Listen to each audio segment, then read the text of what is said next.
Це допоможе. Hello, my friend. Hello, How are Vice you? President. Good to see you. Thank you so much. You're well? Yes, I'm well. Thank you so much. How are you? Very well. Very Glad good to see you. Glad to see you. Yes, Okay. you told her to stay here. Okay, let's see. Yeah, some At official least for a things. moment. Yes.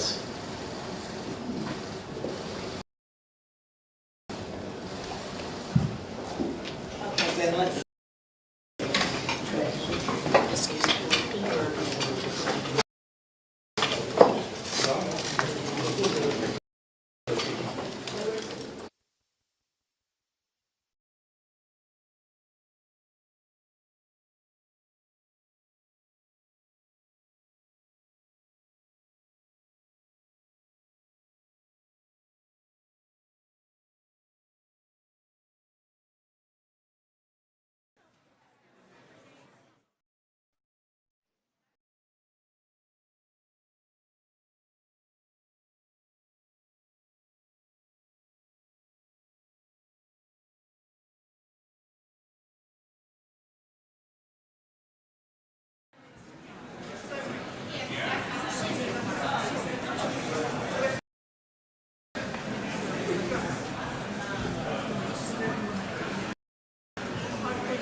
Excellencies, ladies and gentlemen, the opening plenary of the Summit on Peace in Ukraine is about to start.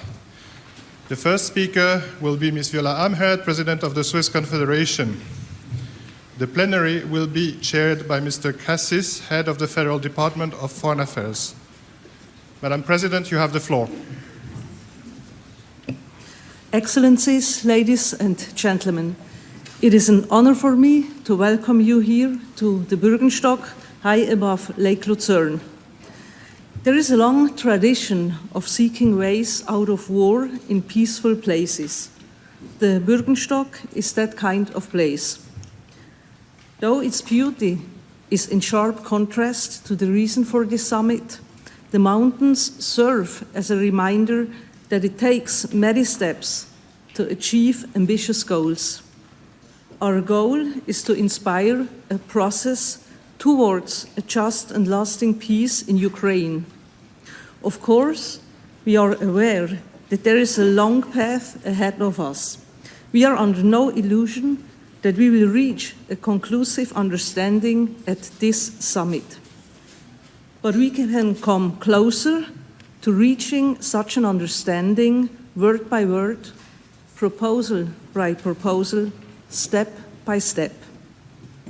Excellencies, ladies and gentlemen, the past 28 months have made it clear that the war in Ukraine has far-reaching repercussions for international order, for those in the areas directly affected by the hostilities, and for the lives of millions of people around the world. We all have an existential interest in ensuring that international relations are based on rules and on respect for international law and human rights. Switzerland is a partner for peace and dialogue. As a neutral country, we look back on a long tradition of solidarity and good offices. The harmonious coexistence of nations isn't just a noble objective. Striving for a just and peaceful international order is a commitment set out in our Constitution. To fulfill this responsibility and honor our tradition, my government accepted President Zelensky's request to host this summit. Our aim is to launch a broadly supported process where voices from all corners of the globe can discuss their ideas and points of view. The fact that you have accepted our invitation and that your nations, as well as international organizations, have sent such high-level delegations proves that this approach was right. Although our objective is ambitious, it is in the interests of everyone here to commit to this ambition. Excellencies, ladies and gentlemen, we are all aware that a peace process without Russia is inconceivable. A lasting solution must involve both parties. As an international community, we can help to pave the way. That is why we are here. At the same time, we are aiming to achieve real progress on specific issues. With your support, we have defined 3 issues of global impact that we will discuss in our working groups. These are nuclear safety, food security, and the human dimension of the war. Our most important goals for this weekend are to inspire a process leading to a framework for a comprehensive, just, and lasting peace for Ukraine based on international law and the UN Charter. To develop a common understanding on how to take concrete steps towards such a framework. And we want to discuss how and under what conditions Russia can be included in this process. It is essential that so many of us use this summit to express our support for a peaceful process, for a process beyond any armed hostilities. Over the past few months, you have actively and with the utmost commitment helped plan and prepare for this summit. I wish to thank you most sincerely for your help. Excellencies, ladies and gentlemen, finding a path to peace requires perseverance and will.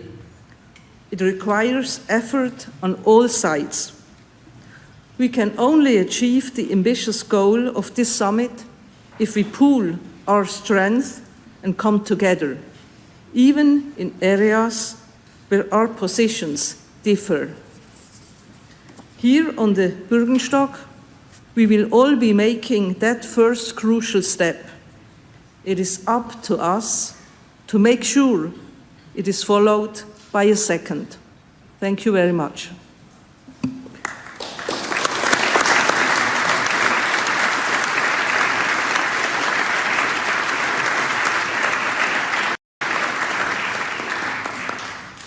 Thank you, Madam President. And now I invite the President of Ukraine, Volodymyr Zelensky, to take the floor for his address. Thank you so much. Madam President, thank you. Thank you for your efforts to organize the summit and bring about a just peace. Ladies and gentlemen, today is the day when the world begins to bring a just peace closer. I thank everyone who has worked for this day, every leader, all the teams and advisors, all the states. 101 states and international organizations are now at the summit, and this is a tremendous success, our success, the common success of all those who believe that a united world, United Nations are stronger than any aggressor. Distinguished leaders and representatives of states and international organizations, everyone who is here today for the sake of a just peace. I'm pleased to welcome everyone to the first Peace Summit, which can be the first step towards a just end to the war of Russia against Ukraine. And when we end it justly and fairly for Ukraine on the basis of international law, then every nation in the world will be able to count on the same justice and fairness, on the same effectiveness of the UN Charter with regard to its rights. And then these words will once again have their full power. We, the peoples of the United Nations, determined to save succeeding generations from the scourge of war, which twice in our lifetime has brought untold sorrow to mankind, and to reaffirm faith in fundamental human rights, in the dignity and worth of the human person, in the equal rights of men and women, and so important of nations, large and small, and to establish conditions under which justice and respect for the obligations arising from treaties and other sources of international law can be maintained. These are the first words of the UN Charter, but they are also the words that describe the essence of the peace formula, which became the basis of the Peace Summit and encouraged all parts of the world and different nations with equal respect to participate in our joint work. The Peace Summit, our unity here proves that the very idea of international law remains alive and effective. Your presence here proves that the UN Charter and the basic conventions are not a formality, but the real foundations of coexistence among peoples. Our principles are clear. No one had the right to wage a war of aggression against a neighbor and undermine one of the basic principles of the UN Charter, the territorial integrity of states. No one had the right to threaten the world with nuclear weapons. No one had the right to undermine food, energy, or any other security of the world and its regions. No one had the right to kidnap the children of another nation. No one had the right to undermine peace. We are able to ensure the effectiveness of such principles. These are globally important principles. And I am grateful to you, distinguished leaders and representatives of states and international organizations, for proving that the world may not fall into total war anymore. The war Russia unfortunately brought to us, to Ukraine, to our homes, to Ukrainian cities, our villages, and hundreds of them were unfortunately completely burned by the Russian bombs, artillery, and missiles. Putin has taken the lives of thousands of our people. Why? Because he wants to take over a neighboring country. I do not wish this to anyone. I sincerely wish that all of you, all the peoples of the world, every child, every family could simply live without war. And I want this for all Ukrainians. Ukraine had the right to peace, just like all of you. Ladies and gentlemen, we must stop this war based on the UN Charter, respect for international law, the just interests of the Ukrainian people, and the idea of the undeniable value of human life, not war. Now we will focus on 3 points, like Madam President said, on what is useful to everyone in the world, without exception. The first point is radiation and nuclear safety. The second is food security. The third is the release of prisoners and deportees, adults and children, military and civilians whose lives have been broken by war. We will focus on three initial points of the peace formula, and in the process of working on them, we can reach an agreement and create an action plan for each point of the formula. Therefore, this inaugural peace summit includes three panels where each participating country can show its leadership. The peace formula is inclusive, and we are happy to hear and work on all proposals, all ideas, what is really needed for peace and what is important to you, dear friends. I urge all of you to be as active as possible, and I'm proud that all parts of the world, all continents are now represented at the Peace Summit.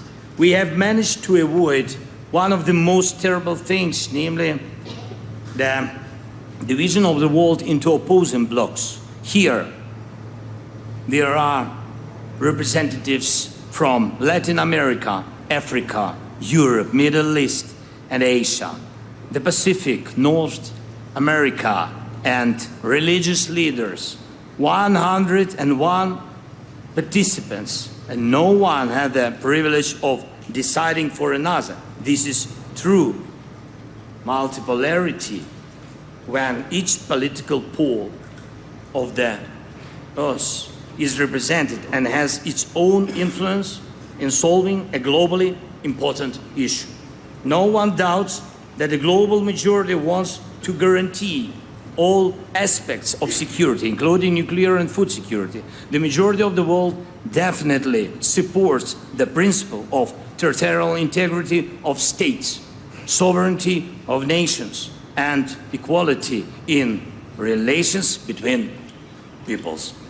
The world majority definitely wants to live without bloody crises, deportations, and ecocides. And so every nation that is not represented now and that shares the same values of the UN Charter, indeed and word, will be able to join our work in the next stages. The peace formula encourages all the powers of the world to think about ending the war and to propose how to end it.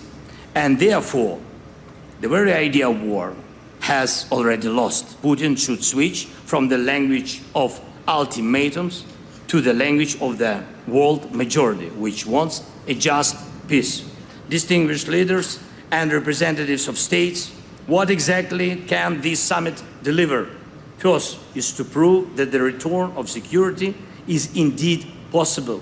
We will work out the steps with you. Second is to provide a real plan to make every step for peace work, from nuclear and food security to the release of prisoners and deportees, to the complete end of the war without the threat of its new outbreak. I believe it's possible. Third, there is no need to reinvent the wheel when the UN Charter already defines the foundations of peace and normal coexistence of peoples. We just have to return to them. And for this purpose, we need to decide how countries will cooperate, who will be co-leaders, in order to fix and implement an action plan. These are absolutely clear and achievable goals. Now, there is no Russia here. Why? Because if Russia was interested in peace, there would be no war. We must decide together what a just peace means for the world and how it can be achieved in a truly lasting way. The UN Charter is the basis for us. And then, when the action plan is on the table, agreed by all, and transparent for the peoples, then it will be communicated to the representatives of Russia.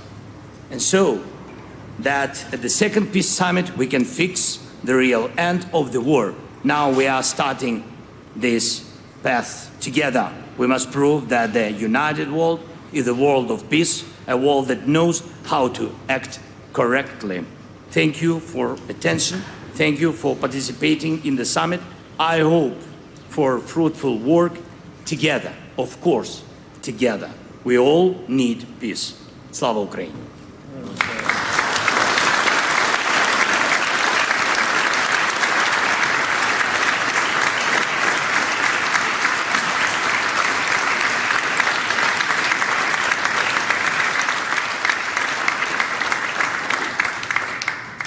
Thank you, Mr. President. Now I'm pleased to hand over the floor to the Vice President of the United States of America, Kamala Harris. Thank you. Thank you, President Ahmed and President Zelensky, for hosting this summit. It is my honor to be here with all of the leaders today.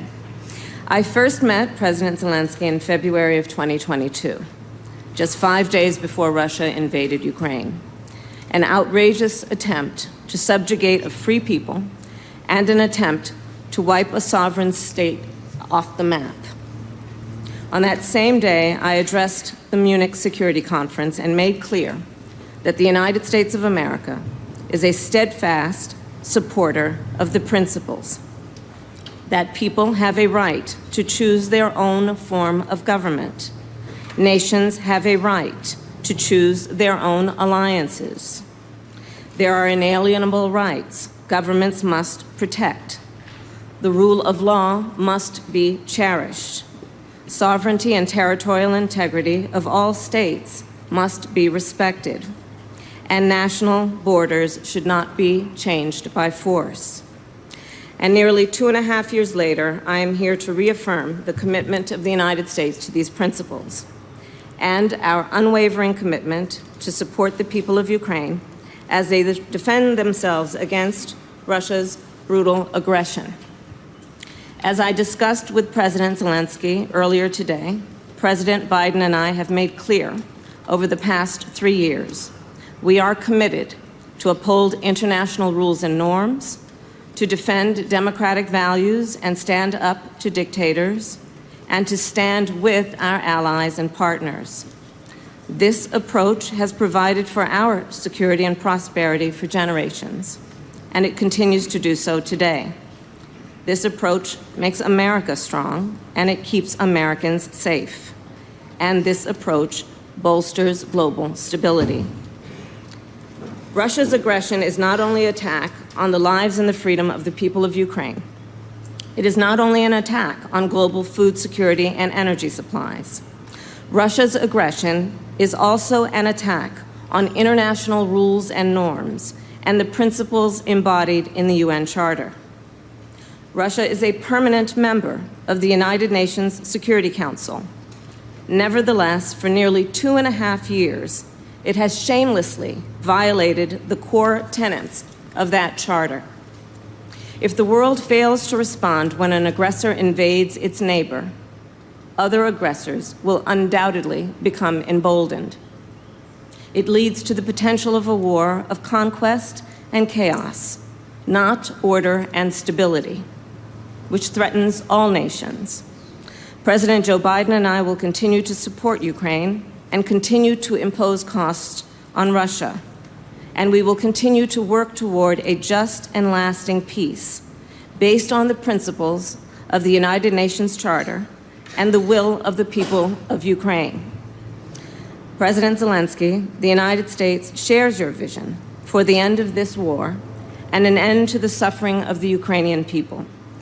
And let us all then commit to the imperative of returning innocent children kidnapped by Russia, returning them to their homes.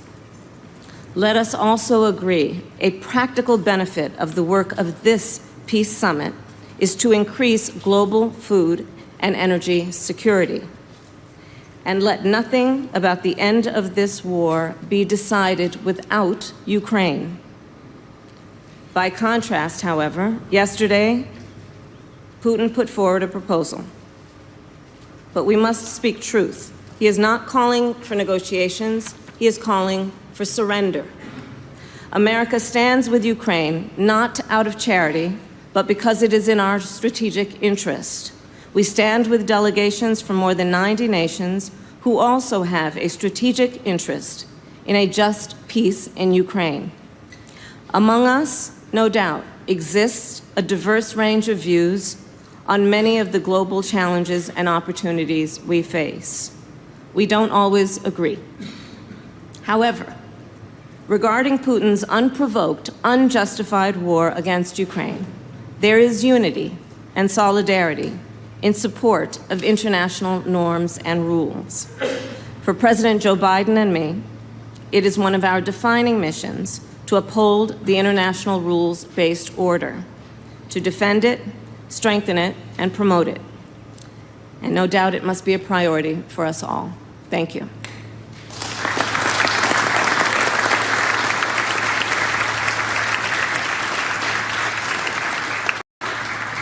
Thank you, Madam Vice President. May I now ask the President of the European Commission, Ursula von der Leyen, to give her address. President Amherd, liebe Viola, President Zelensky, dear Volodymyr, Vice President Harris, dear Kamala, Presidents and Prime Ministers, Ministers, Excellencies.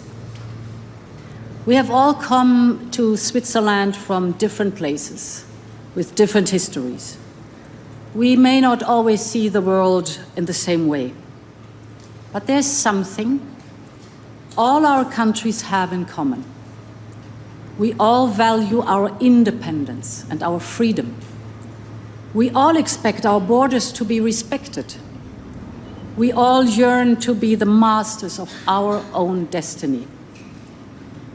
Some, indeed many countries, have had to fight for this, for independence, for self-determination, for freedom. And this is also what Ukraine is fighting for.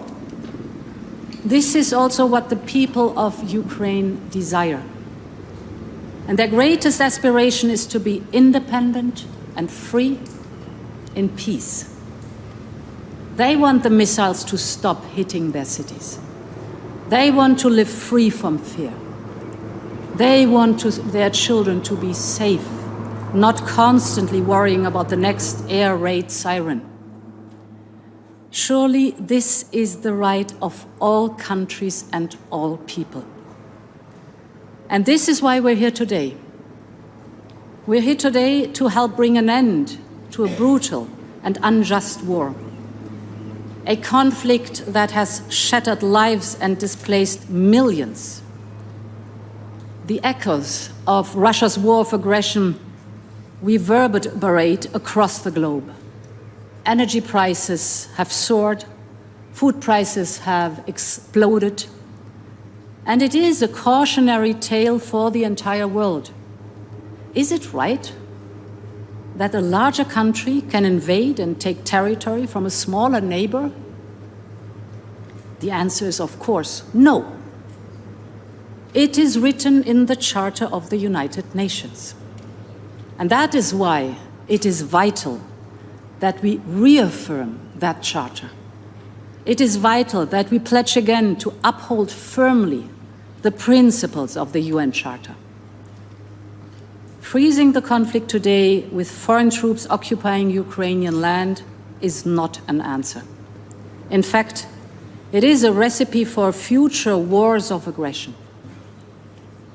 Instead, we need to support a comprehensive, just, and sustainable peace for Ukraine.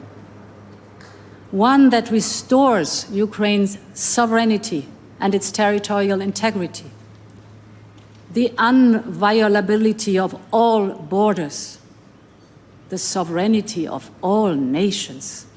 This is at stake. And history teaches us the quest for peace is fraught with challenges. But it was precisely from the ashes of World War II that the United Nations were born. And today we need once again to light that beacon of hope for global peace and security. We, the international community, must stand together to support Ukraine in its pursuit of peace. That is how we open the path to peace. That is how we open the path that will allow lives and homes to be rebuilt. And that is how we open the path to restore international peace and security. Our common task is to reaffirm the primacy of the United Nations Charter. Thank you very much.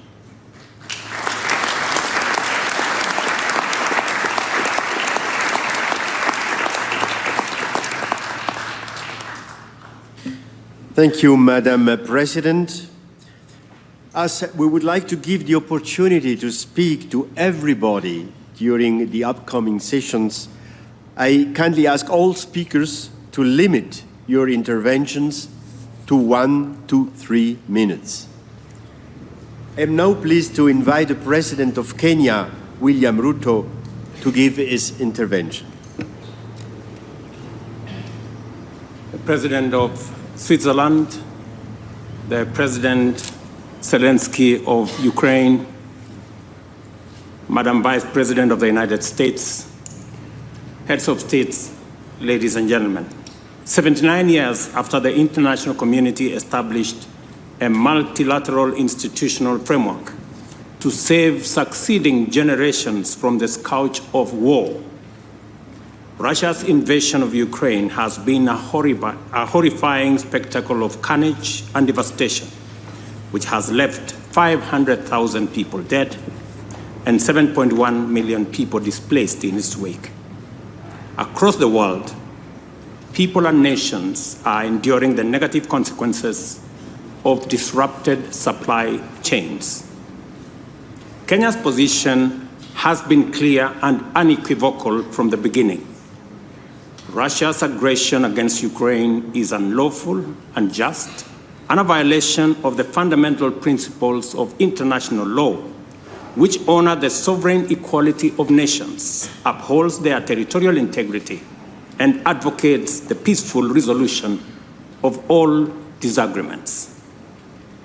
Just like the war in Ukraine, the war in the Middle East has been equally devastating.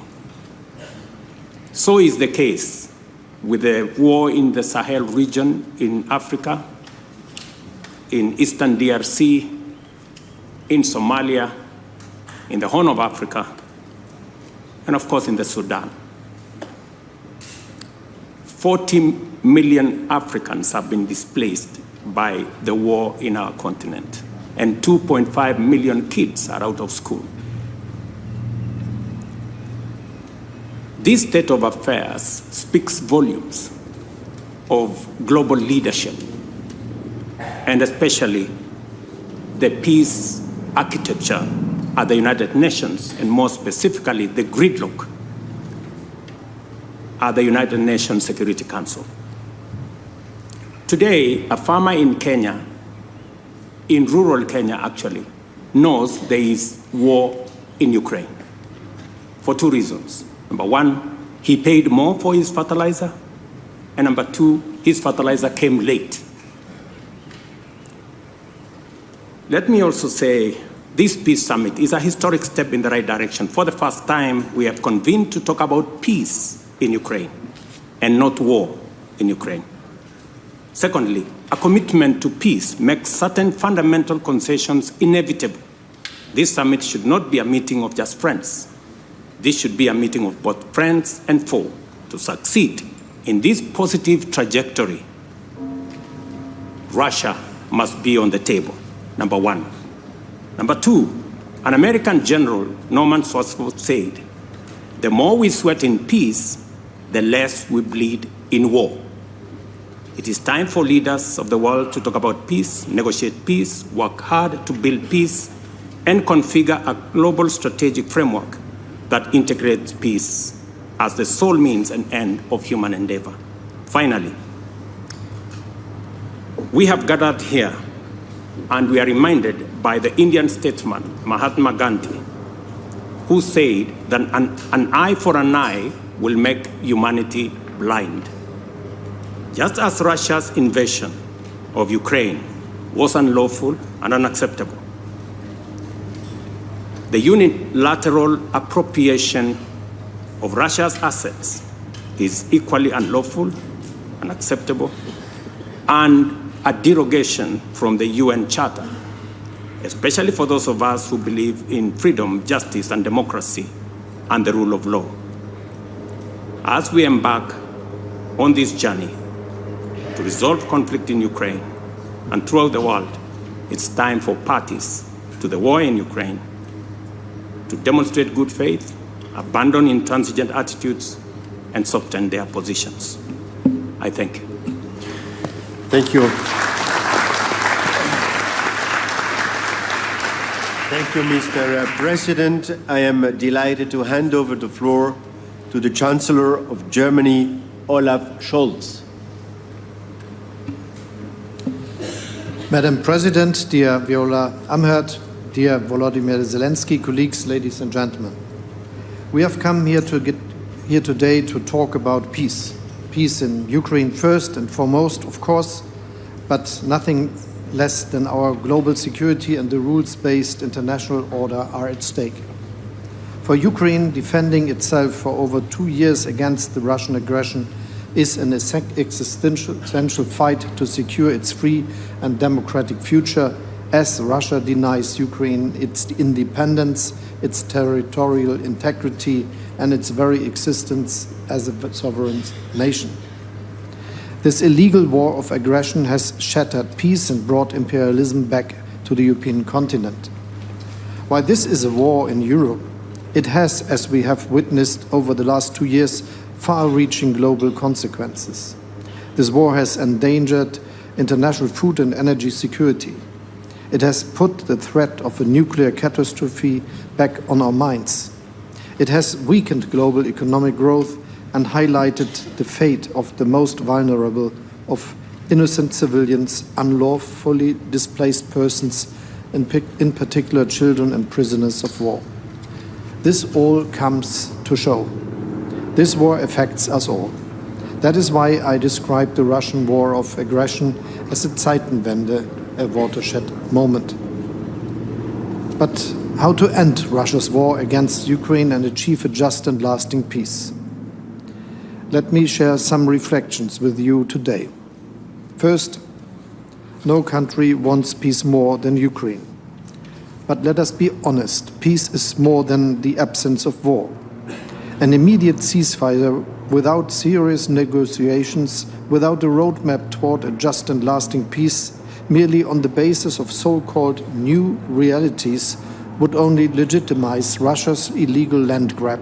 In the end, this would result in yet another frozen conflict, a scenario that is unjust, dangerous, and not sustainable, neither for Ukraine nor Europe or the international community as a whole. Second, some say that any negotiated peace must take into account Russia's legitimate security concerns. Let us recall that before the invasion, both NATO and the US were ready to enter into a broader discussion on European security that included all relevant countries. The aim was to promote transparency and stability and to build trust in order to reduce the likelihood of future conflict. As we all know, it was Russia that chose war over diplomacy and dialogue.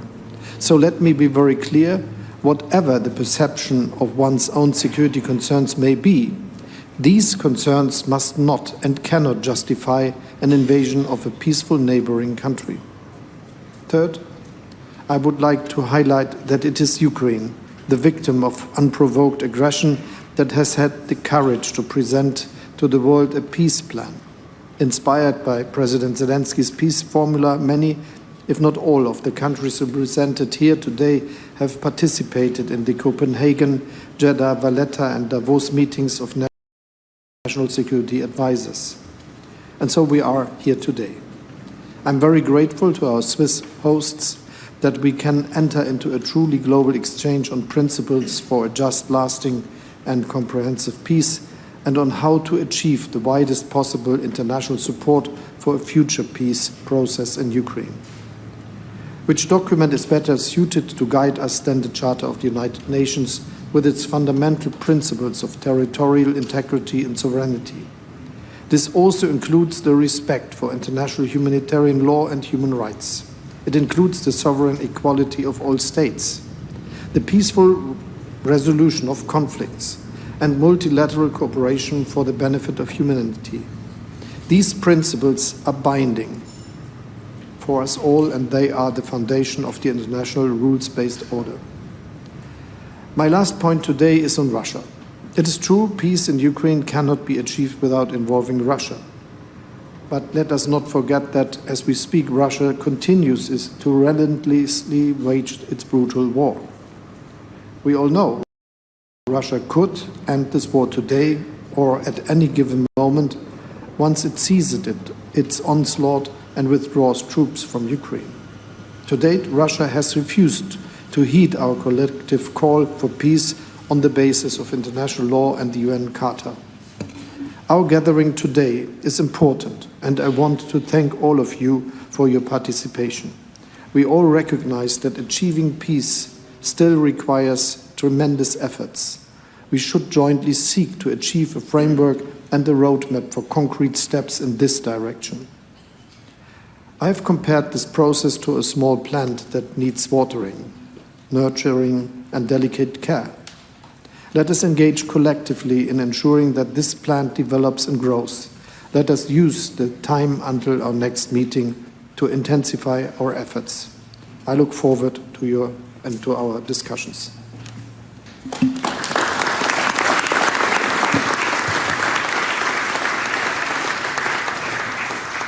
Thank you very much, Chancellor. I am now pleased to invite Prime Minister Sheikh Mohammed Al Thani from Qatar to share his thoughts. Madam President Viola Amr, Sir President Zelensky, Excellencies, I would like to begin by extending my appreciation to the Federal Republic of Switzerland for hosting this summit towards seeking peaceful solution to the Russian-Ukrainian conflict. Amidst an international climate of conflict, the importance of continuing to call for a ceasefire and striving to find a peaceful solution is clear now more than ever. In this context, I renew the State of Qatar's call on all parties to comply with Charter of United Nations and international law, respect the sovereignty and territorial integrity of states, to uphold our collective commitment to settle international disputes by peaceful means, and to refrain from threatening to or resorting to the use of force. Ladies and gentlemen, the State of Qatar has strived to keep channels of communication open in order to work on addressing the humanitarian repercussions of this conflict. With this in mind, and at the request of our Ukrainian friends, Qatar hosted talks in Doha with the participation of both Ukrainian and Russian delegations in order to discuss the reunification of Ukrainian children with their families in Ukraine. These efforts have been welcomed by Russia and have so far resulted in reunification of 34 children with their families, and our efforts continue to reunite many more. Under our Health and Recovery Program, we have hosted these families in Doha to provide a comprehensive care for them and their children. Esteemed guests, since the beginning of this conflict, the State of Qatar has strived to support international efforts to address the worsening humanitarian repercussions and protect civilians through multiple pledges to support health, education, and food security initiatives launched by Ukraine. Internationally, we played a key role in alleviating the global energy crisis arising from this conflict, working to maintain supply, quantities, and price stability in global markets by rapidly increasing our LNG exports to European countries. Excellencies, amidst this global context of conflict and disasters, international cooperation is vital now more than ever. I look forward to the discussions that will result from this summit in the coming days and to exploring suitable mechanisms that will ensure the participation of all parties in a constructive dialogue towards achieving a peaceful solution in accordance with international law and Charter of the United Nations. Thank you.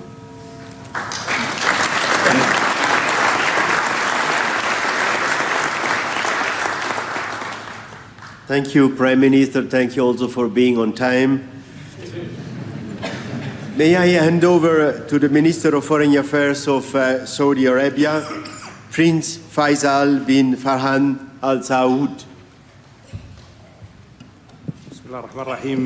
Your Excellencies, I would like to thank the Swiss Confederation for inviting us to attend this summit. in line with its long tradition as mediators and peacemakers. The Kingdom's participation in this summit stems from our commitment to support all efforts at reaching an end to this conflict and achieving sustainable and just peace and security. We hope this summit provides the much-needed basis for placing us on a political track to resolving the conflict. Since this conflict erupted, the Kingdom has asserted the centrality of international law, the importance of peacefully resolving differences through dialogue, and the need to reduce tensions and mitigate the global impacts of the war.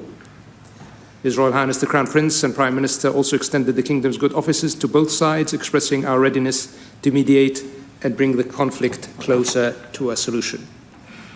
These efforts have positively contributed to the exchange of hundreds of prisoners, including multiple foreign nationals. The disruption to peace and security in Europe has affected global stability and hindered collective action and global cooperation. We reaffirm the importance of facilitating access to global food supplies and working to strengthen both global food and energy security in the face of the challenges the world faces. More than 2 years into this conflict, the impact is felt by the international community, and it is therefore shared burden to encourage peace and negotiation rather than further escalation. The Kingdom views as a priority the need to facilitate a cessation of hostilities and to encourage an environment conducive to peace, one that spares further destruction and the loss of life. This overreaching consideration has been reflected in our balanced position from the beginning of the conflict, while leveraging our positive relations and good offices with both sides in search of a pathway to peace. We have also sought to provide Ukraine critical humanitarian assistance to alleviate the suffering of the Ukrainian people. These principles reflect the Kingdom's long-standing position, and we will continue to lend our support to all efforts to facilitate dialogue between both parties. We believe it is important that the international community encourage any step towards serious negotiations, which will require difficult compromise as part of a roadmap that leads to peace. And here it is essential to emphasize that any credible process will need Russia's participation. We hope the outcomes of this summit reflect those aims. Thank you.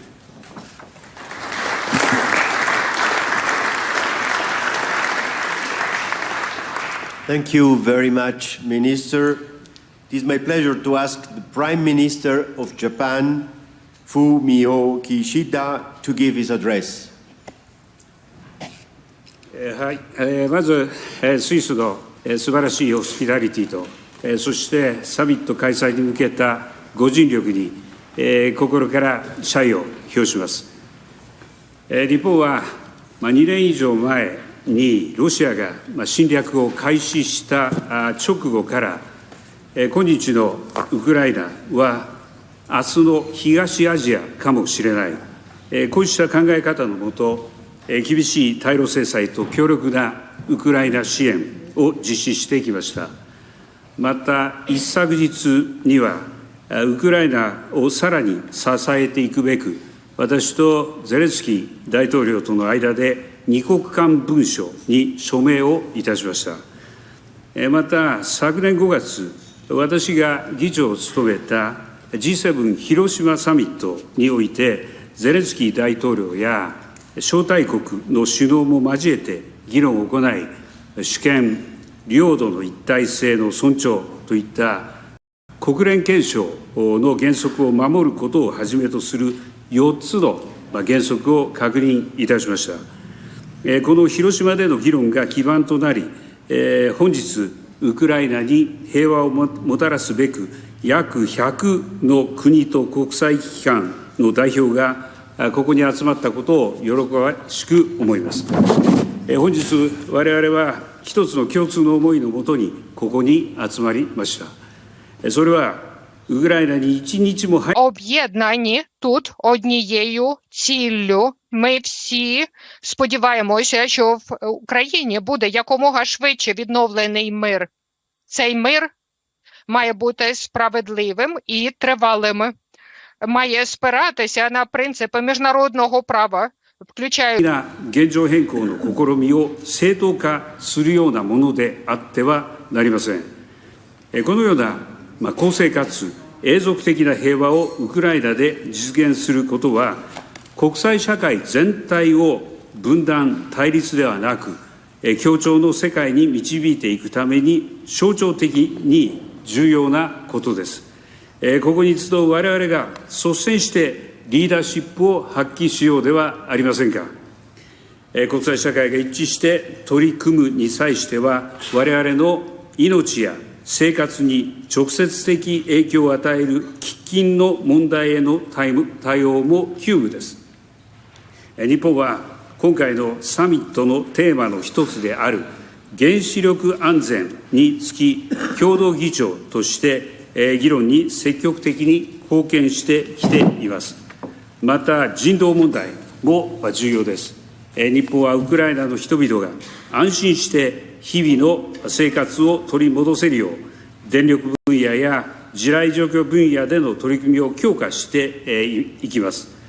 そして来年、地雷除去に関する国際会議を日本で開催する予定であり、日本ならではの形で貢献していきます。日本はウクライナの美しい大地に平和を取り戻すべく、国際社会と緊密に協力し、引き続き取り組みを継続してまいります。Thank you so much.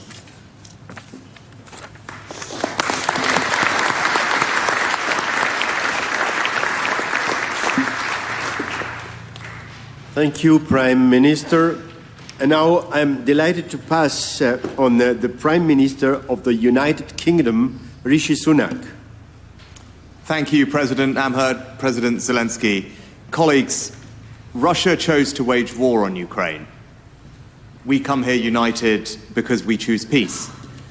Peace based on the foundational principles of the United Nations Charter. The Ukrainian people did not ask for this fight, but in defending their country, their valor and their sacrifice have been truly humbling to witness. It is a cruel paradox that the things that make life worth living are also the things for which brave men and women are prepared to die. For family, for freedom, for the ability to shape one's own future. We salute them all, just as we abhor all of those who have pushed this fate upon them. I recall my first visit to Kyiv when I saw the explosive devices that departing Russian soldiers had placed in children's toys and footballs. There can be no justification for that. There can be no justification for escalating nuclear rhetoric. There can be no justification for disrupting food supplies to tens of millions of vulnerable people. Now, there will be, of course, a diversity of views around this table, but I commend and thank everyone for their participation here today, demonstrating that you all seek a genuine peace to this conflict. Because Putin has no interest in a genuine peace. He's launched a sustained diplomatic campaign against this very summit, ordering countries to stay away. And we should ask, why does Russia feel that they are so threatened by a summit discussing the basic principles of territorial integrity, food security, and nuclear safety? Instead, Russia's representative at the United Nations recently said, the only topic for any international meetings on Ukraine will be the unconditional surrender of the Kyiv regime.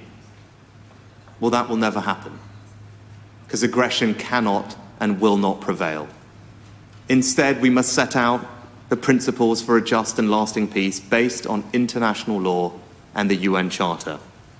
That is the path to a permanent cessation of hostilities, showing that we will always protect the right of all nations to determine their own future. And this summit is a chance to start down that path, to respond together to the global impacts of the war in Ukraine, to send a strong message from the international community to Russia and beyond that we want to end the suffering. We want to see an end to this war, and we want to make this the day that the path towards a just and lasting peace in Ukraine became that much closer. Thank you.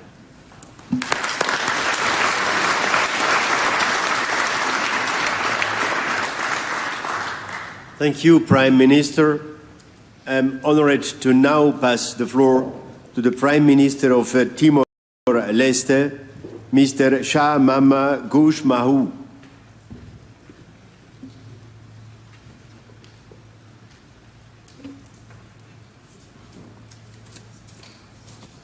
Excellencies, thank you for giving Timor-Leste the opportunity to share our perspective. I would like to thank Her Excellency Viola Amherd, President of the Swiss Confederation, for inviting me to this Peace Summit. I will keep my intervention brief, focusing on a message that I humbly ask you to bear in mind as we discuss the pathways forward to bring peace to Ukraine and its people. Timor-Leste profoundly understands the suffering faced by the Ukrainian people as a result of the ongoing conflict. We also experienced the invasion and occupation, and our people still carry the haunting memories of the war, which still remain all too vivid for us. From our experience, we learned that we could not put an end to a war which was being supported by Western nations, the same countries that used to speak of the importance of international law and the rules-based order. What kept us determined to continue to fight and die was the hope that after the war we would live in a new world order that was being promoted at the time. But unfortunately, after 24 years of war and now being independent, what we see is a world of disorder with even more conflict than before. Excellencies, international law is the foundation of global peace and order. However, it must be applied uniformly to every nation, and all states must abide by it. Today, we continue to see the selective application of international law. We see some nations oppose occupation in one country, but not in another. Too often, the very nations that proclaim the sanctity of international law are the ones that violate it. If we are committed to maintaining international peace and security, we must apply international law consistently, without selective enforcement, and treat all conflicts with equal importance. We have a moral obligation to address and be concerned about all conflicts equally. Currently, around 65 wars continue worldwide. Even if they seem distant from our own countries, we must not forget them. We must hold on to international law's promise of justice and the wish for peace. Excellencies, I will conclude my message by once again appealing to you to remember these points as we move forward in our discussions and, more importantly, after we return to our respective countries. Thank you.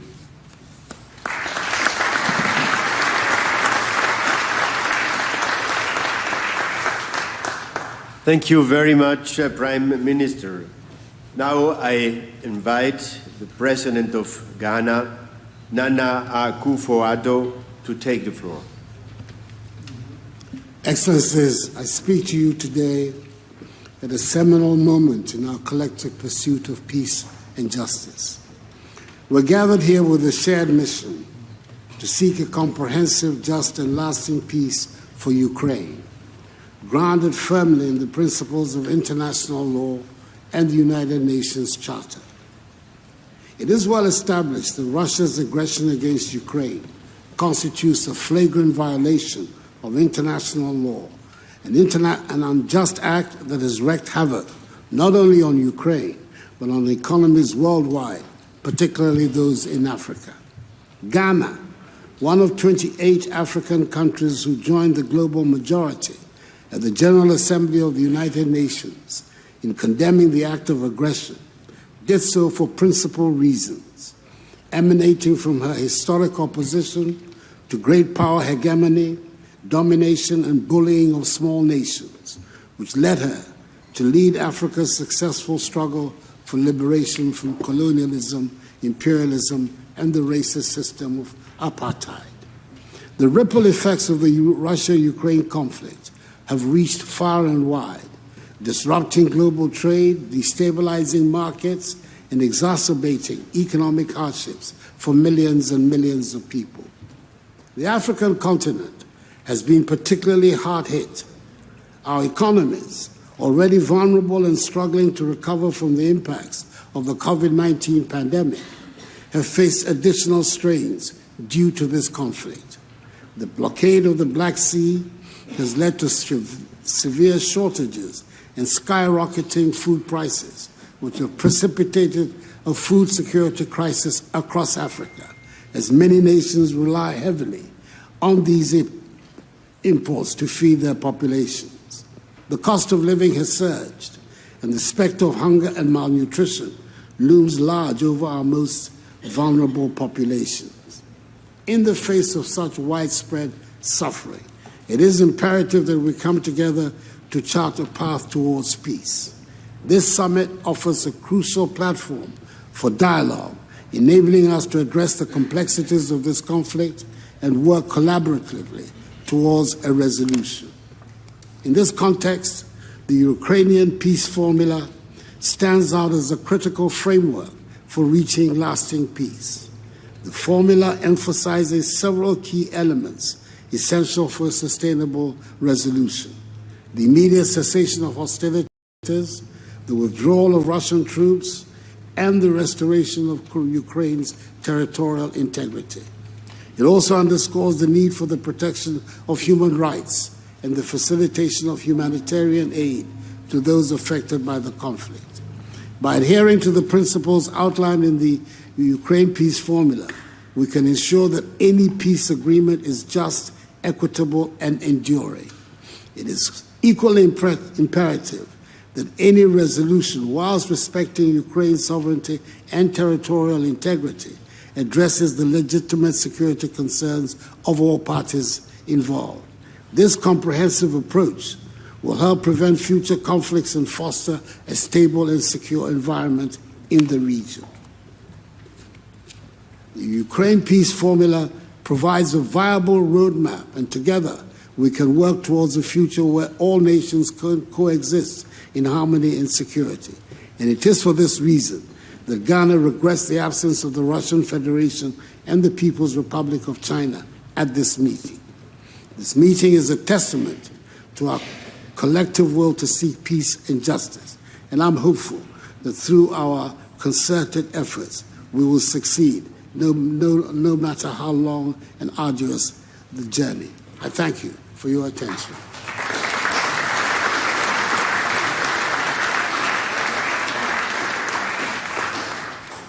Mr. President, thank you very much.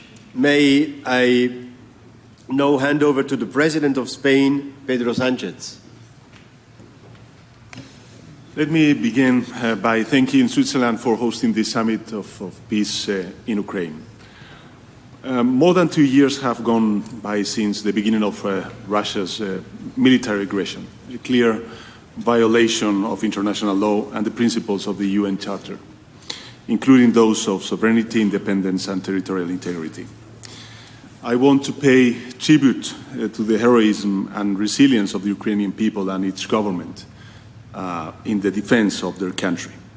Spain will continue to support Ukraine for as long as necessary, because one thing is clear in this conflict: there is an aggressor, which is Putin, and there is a victim, which is the Ukrainian people. In every conflict, we must defend the victim and stop the aggressor. We are addressing today some of the global consequences of this conflict: the dreadful humanitarian crisis, the worsening of the pre-existing global food crisis, particularly damaging the most vulnerable, and the fear of a nuclear catastrophe that we thought we'd never experience again. Spain has engaged actively with policy and resources to try to mitigate them. But there is another important consequence of this war, which is the impact on the international order. It might be tempting to blame others, such as the West or NATO, for this war. Russia may claim that it has security concerns about the situation in Europe and that these concerns are legitimate. However, some basic rules must apply in any case in order to maintain the peaceful coexistence among nations. There are quite simple rules, like one country cannot invade its neighbor, it cannot annex the territory of other country by force, food is not a weapon, nuclear threats are unacceptable. If we do not act according to these rules and we do not strongly defend them, there is no international order. Chaos would lead our world under the rule of those who are the strongest. And this is just not acceptable. Today, in this important meeting, we must send a very clear message that we gather around core values, like the respect for each and every country's sovereignty, independence, and territorial integrity. That international law and international humanitarian law always apply and must be respected all times. These are universal principles that need to be strongly upheld in a coherent and consistent manner, in every place, at every time, and no matter the actors involved. Principles are principles, and therefore they are not negotiable. This must also be the basis of a just and lasting peace in Ukraine. Any solution that validates an aggression or a violent annexation will not last. It will only lead to a more unstable and dangerous world. We hope that this meeting will help build that consensus from which a future solution can be discussed with all relevant actors, including Russia. It is time that we deliver the just and lasting peace that Ukraine and the world deserves. Thank you.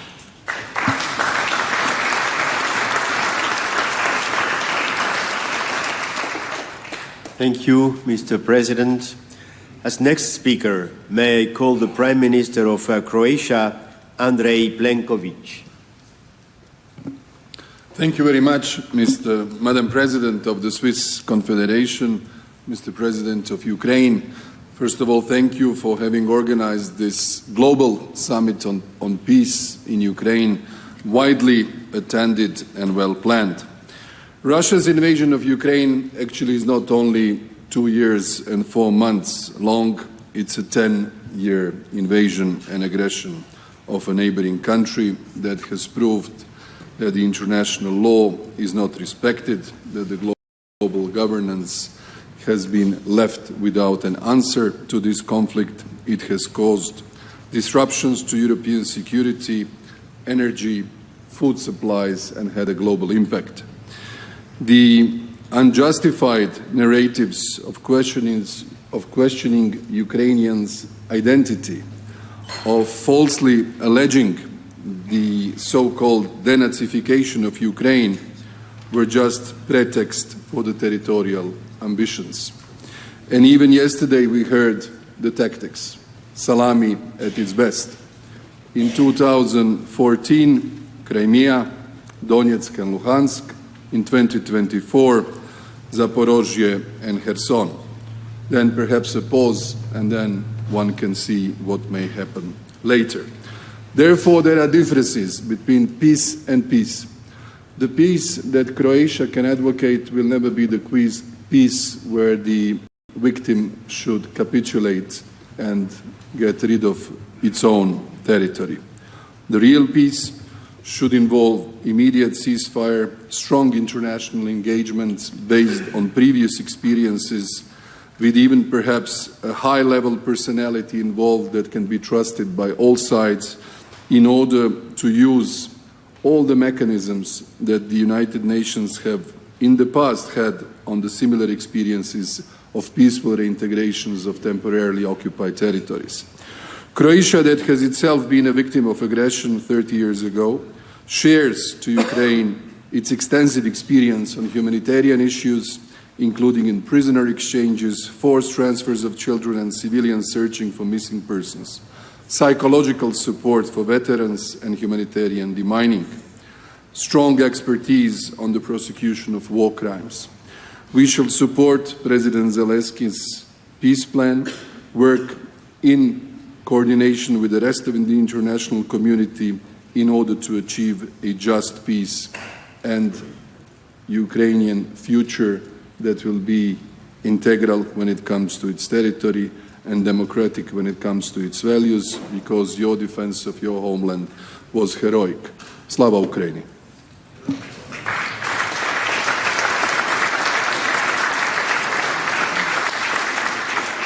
Thank you, Prime Minister.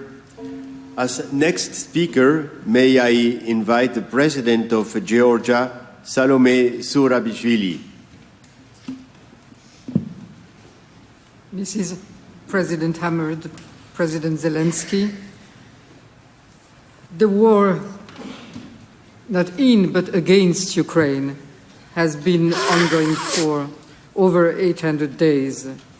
800 days of losing innocent lives, devastation, economic destruction.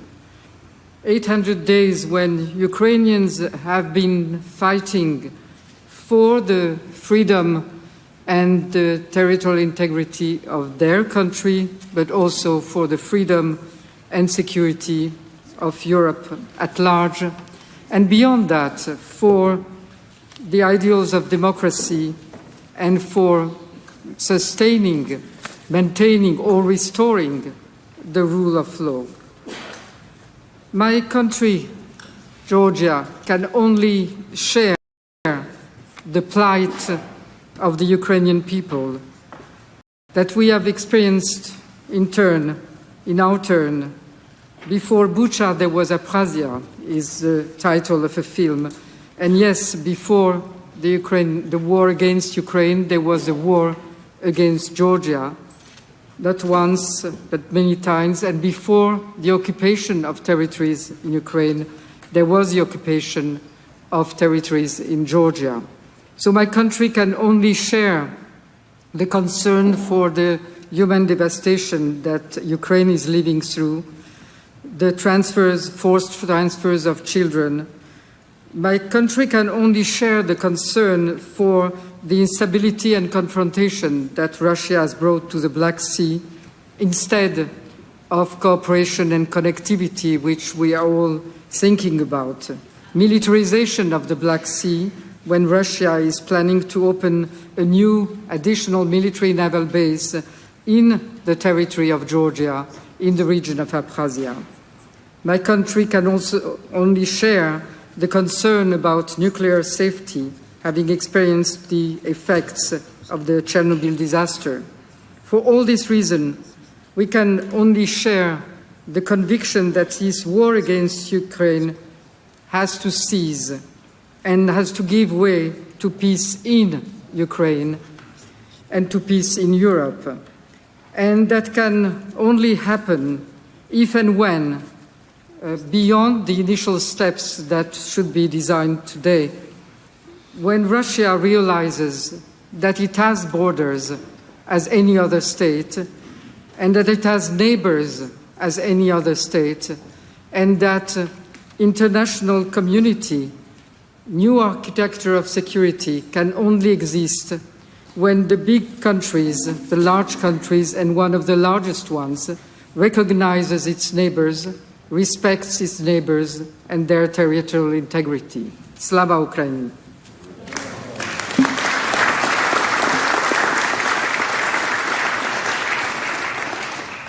Madam President, thank you very much. Now I invite the President of the European Council, Charles Michel, to give his contribution.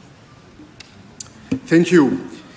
Madam President of the Swiss Confederation, Mr. President of Ukraine, first of all, let me thank you for organizing this important summit. I would like to briefly focus on 4 points. First, international law and the UN Charter must be the backbone for a just peace in Ukraine.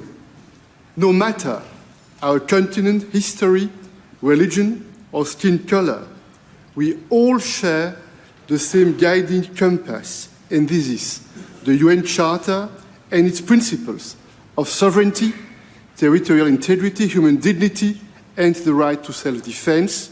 These principles are universal and we must uphold them. Second point, this war has one aggressor, and this is Russia, and one victim, the people of Ukraine.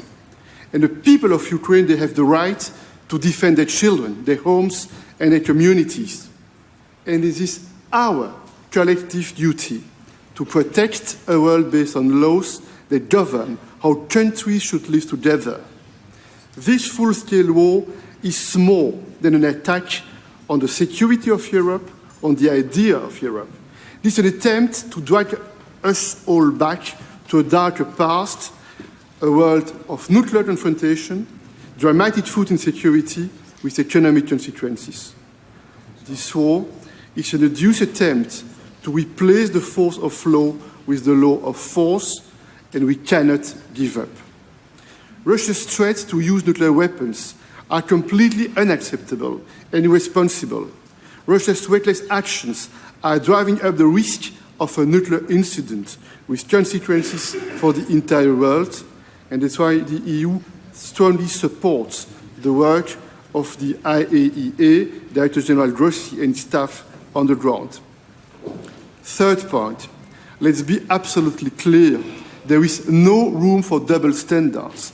International law must be protected always and everywhere without any ambiguity, in Ukraine, in the Middle East, and everywhere in the world. This is our global responsibility. Lastly, a word about the future. Peace requires dialogue. Any future dialogue with Russia must be based on international law and the UN Charter, and it's up to Ukraine to decide when it may be possible. This war is a direct attack on the global rules-based order. We need a global response. We all have a choice to make. Don't we let the world slide backward, or do we stand strong and go forward towards international law, fundamental principles, and UN Charter? We made our choice. The future is up to us. You can count on the EU. Slava Ukraini.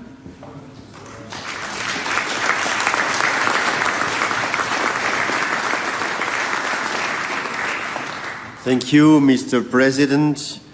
May I now give the floor to the President of Chile, Gabriel Boric. Thank you very much. Dear members of this summit, international stability and peaceful coexistence are, of course, essential for democracy and the sustainable development of nations. Chile, our country, is committed to the respect of territorial sovereignty. We firmly oppose the use or threat of force, and we believe that diplomacy and international law are the only legitimate means for resolving disputes. Consequently, Chile has persistently and vocally condemned Russia's war of aggression against Ukraine. We have advocated for the respect of human rights and Ukraine's sovereignty and territorial integrity, which are essential components of any lasting solution to this conflict. We strongly believe that the situation represents a serious violation of international law and human rights. These same principles, we must say, that are being disregarded by the Israeli government in Gaza. In the face of these blatant violations of international law, as Charles Michel just said, there's no room for ambiguity or indifference. We value the proposal circled for a joint declaration. It is significant that we reach certain commitments that allow us to lessen the effects and risk of war at this stage. We must be capable of bringing positions closer, no matter how difficult it may seem today, and that supposes bringing Russia to the table. In this regard, I want to highlight the importance we give to the protection of Ukrainian nuclear facilities, as they are a key element of international well-being. Likewise, we must rule out the use of nuclear weapons, as many of you have said, because we know they constitute a risk of incalculable consequences for all humanity. It is also essential to ensure Ukraine's maritime sovereignty and food security, which implies allowing the free circulation of food and other products to and from Ukraine, because hunger must never be used as a weapon of war, not here not in Gaza, nor in any conflict in the world. In addition, it's urgent to promote humanitarian measures such as the release of all prisoners of war, both Russian and Ukrainian. And more so, we need to ensure the protection of Ukrainian children who have been forcibly displaced or illegally transferred to Russia. It is necessary to commit the entire international community on that. Finally, I would like to reaffirm my country's offer to contribute to humanitarian demining in Ukraine at the post-conflict stage. Dear heads of state, why a country that is so far away from this war as Chile is participating in this summit? It is not because we don't like Putin, which personally I don't, or because we have sympathy for Mr. Zelensky. It is not because we support NATO ampliation to the east or because we are part of one or other geopolitical coalition puzzle. It's because we, as a small country in the south of the world with our 20 million inhabitants, are aware that only the respect of international law and human rights can guarantee peace. The same applies to the conflict on Gaza. We do not accept to choose between the barbarism of Hamas or the massacre that the Israeli government, led by the war criminal Mr. Netanyahu, is doing nowadays. We choose humanity and the civilizatory advances that we together as United Nations have achieved. Today is Ukraine and Palestine, tomorrow could be any one of us. So let's keep on working together for peace. Thank you.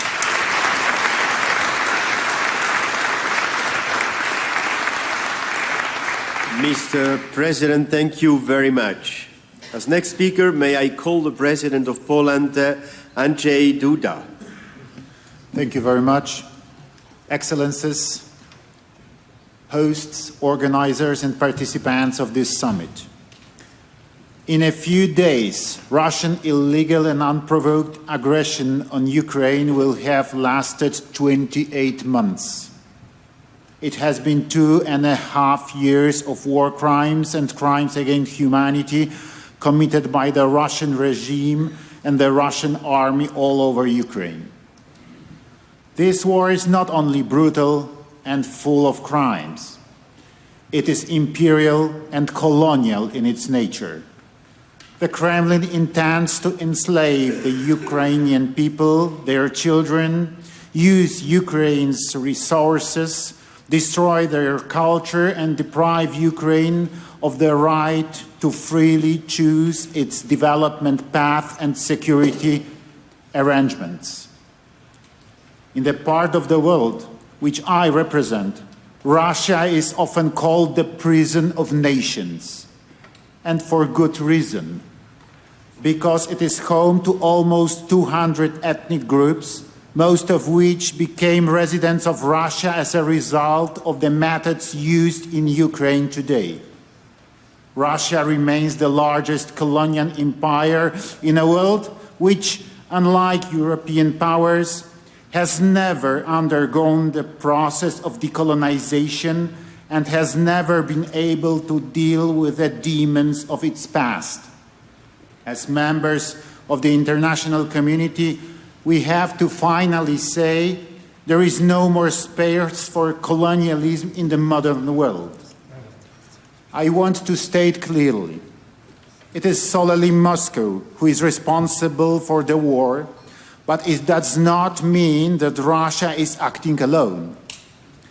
I'm referring here to the shameful role that Putin's puppet in Belarus, Alexander Lukashenko, has played in this war while oppressing his own people.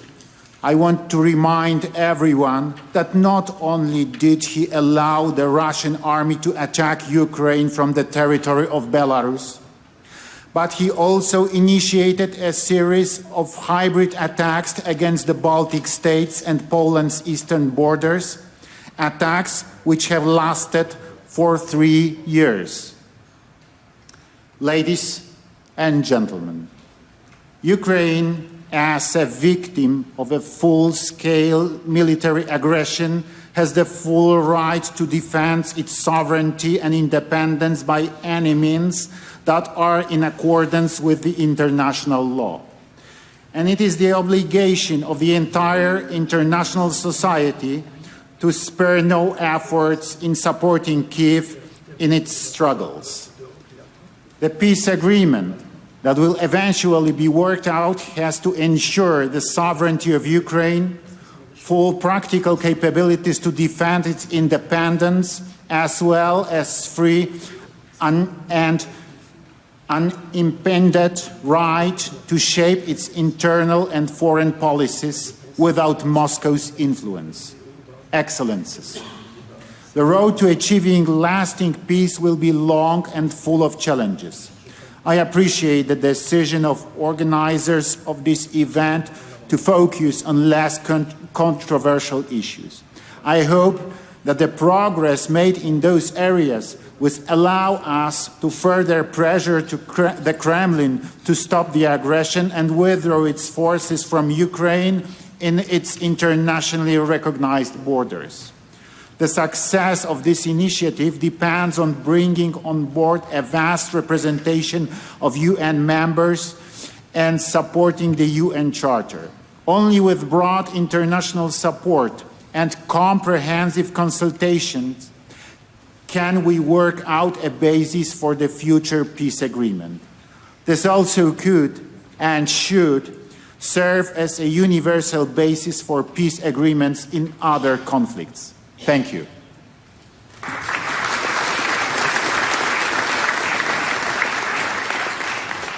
Thank you, Mr. President. And now it's my pleasure to hand over the floor to the President of Moldova, Maia Sandu. Distinguished audience, we're here today to talk peace. We all want peace, but what truly defines peace? We know for sure what peace is not. Peace is not capitulation to the aggressor. Occupation of parts or entire countries is not peace and can never be the foundation for peace. Does anyone here at this table believe that giving up parts of your countries can truly bring about lasting peace? Peace must be defended by all of us. We must forge a world that is strong and cohesive and that actively supports nations like Ukraine in their quest for peace and security. Today, I stand before you to reaffirm Moldova's unshaken commitment to the restoration of peace in Ukraine and in Europe. A peace that respects Ukraine's sovereignty and territorial integrity. We might have limited resources, but we have a strong desire to help. Moldova has taken important steps in line with Ukraine's peace formula. On food security, we facilitate grain exports from Ukraine to global markets, particularly important for countries where food security remains a pressing concern. On humanitarian measures, we have welcomed hundreds of thousands of refugees and joined international efforts to free abducted Ukrainian children. On justice, we have joined the Council of Europe's Registry of Damages to ensure Russia pays reparations. Equally important, we're building resilience so that we can preserve stability at home and be a strong and supportive neighbor to Ukraine, with whom we share 1,200 kilometers of border. Our own journey, however, is not without challenges. Hybrid attacks, coordinated by Russia and its proxies, continue to test us, attempting to undermine our democracy and interfere with our sovereign choices in the upcoming elections. But we have never been more determined to prevail. We understand the stakes at hand: our peace, our freedom, the future of our children. Ladies and gentlemen, peace cannot be bottled within borders. It must be fostered and spread. Therefore, the enlargement of the European Union, a fundamentally peace project, is the best investment in lasting peace and stability on the European continent. In closing, let me be clear. Ukraine's peace is Moldova's peace, and In this interconnected world, global peace cannot exist without it. Only by standing together across continents can we secure a peaceful future for all. Slava Ukraini!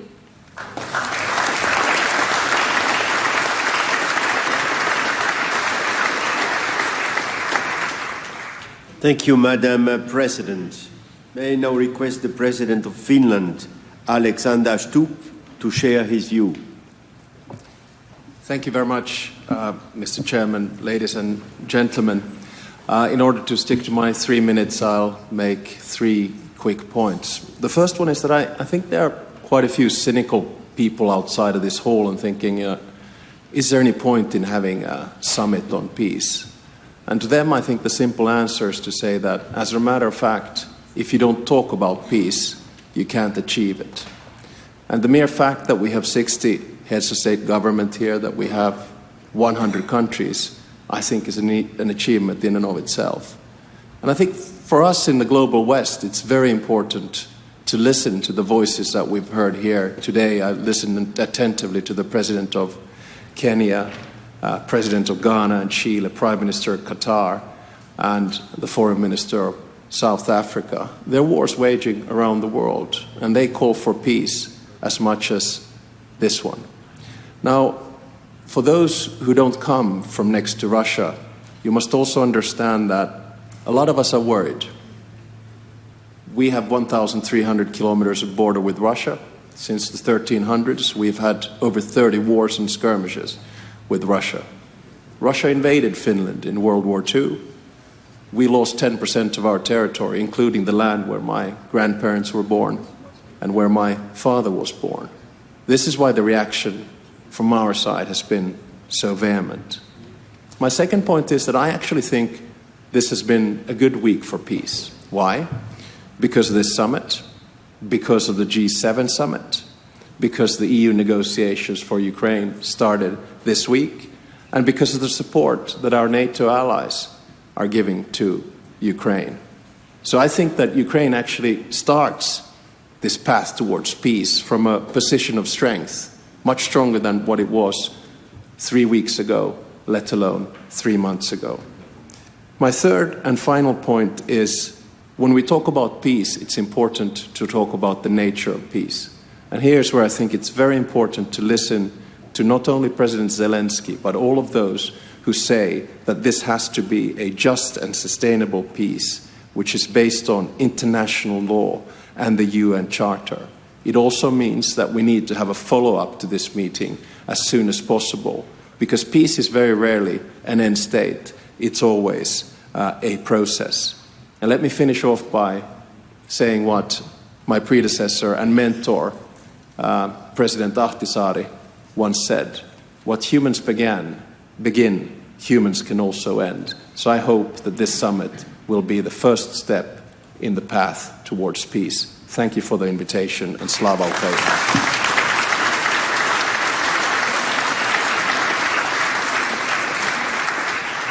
Thank you very much, Mr. President.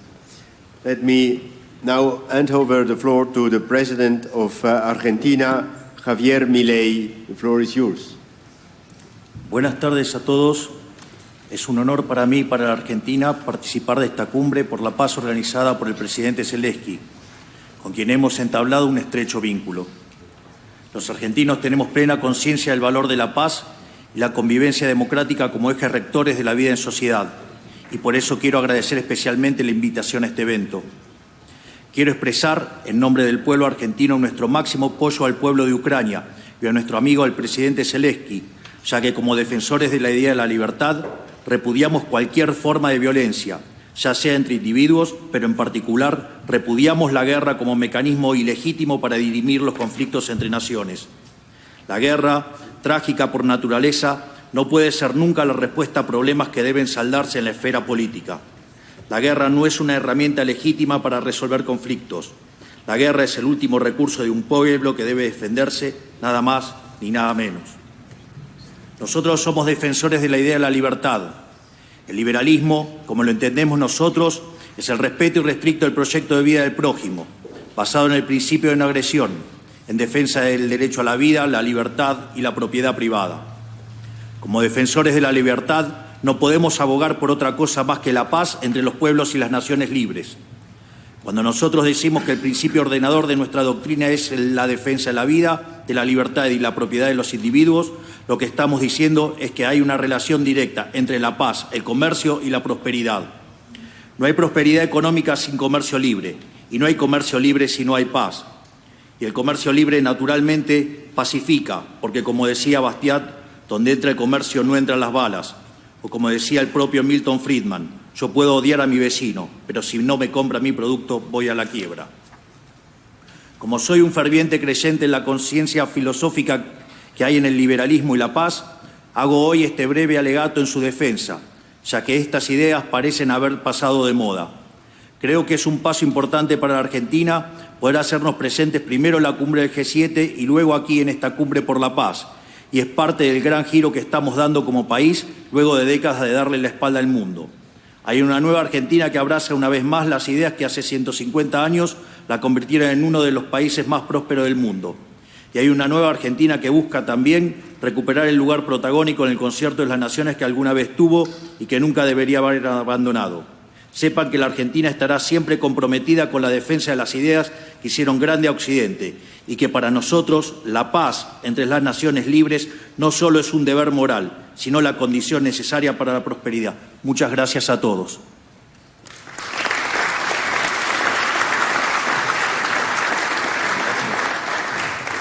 Mr. President, thank you very much. As next speaker, may I call the Prime Minister of Denmark, Mette Frederiksen. Dear colleagues, thank you very much for hosting this important meeting. A year ago, the national security advisors from 14 very different countries met in Copenhagen for a first discussion on how we could advance peace in Ukraine. And today, more than 100 countries and organizations are in this room.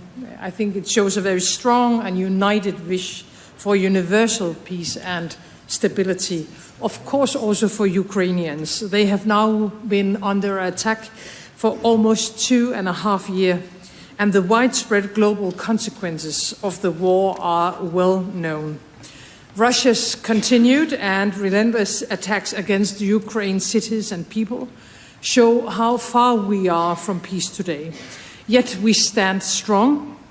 We gather here today around a shared understanding and a shared fundamental commitment to the UN Charter and international law, to the principles of sovereignty, independence, and territorial integrity. This is our baseline, and it has to be our baseline for our path towards peace. If we do not stand up for these principles, then what are we all worth? We cannot accept a world where borders can be changed by military force, where the aggressor sets the rules. We have a special responsibility and we have a common interest to support a solution to the war in Ukraine, a comprehensive, just and lasting peace for Ukraine. And by being here today, we have taken that responsibility upon us. As we meet today, we also take good note that concrete progress has been achieved in some key issues: nuclear safety, ensuring reliable export of grain to global markets, and bringing unlawfully deported Ukrainians back home safely. These are not small steps. They make a big difference for many affected all around the world. And these steps must pave the way for concrete results in other areas. I think all of us knows that it's not simple to achieve just and sustainable peace, especially because Russia do not want peace. Not in Ukraine, not in neighboring countries, not in the Sahel region, not in Middle East. And therefore, thank you for inviting us today. We have to continue to talk to each other. We have to listen cross continents to find the concrete solutions and to move forward together. Thank you.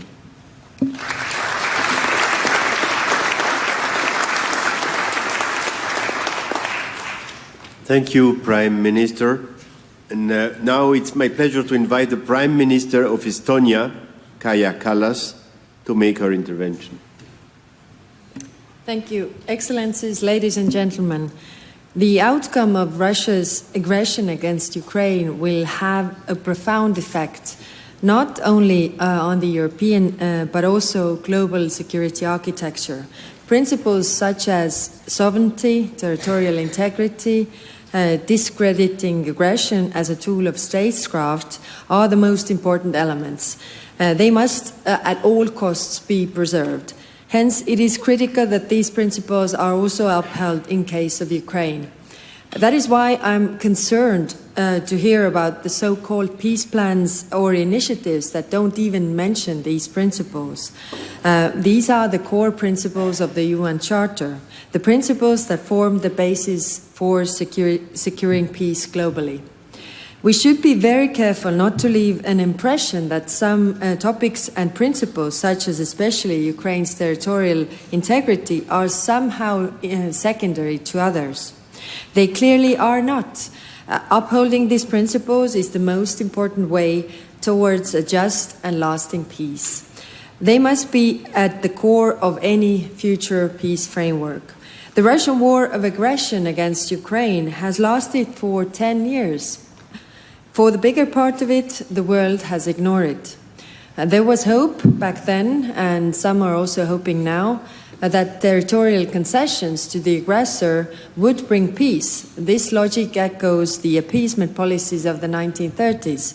However, rather than securing peace, the Munich Agreement emboldened Hitler, leading to further aggression and eventually the Second World War. History has proved that giving up territory for peace has too often led and will lead to further aggressions. To achieve peace, we will have to learn from our own mistakes. Failure to do so would bring a colossal cost in human lives across the globe. Excellencies, ladies and gentlemen, many countries have suffered under colonial wars. So has mine. I know that Russia isn't typically thought as colonial power.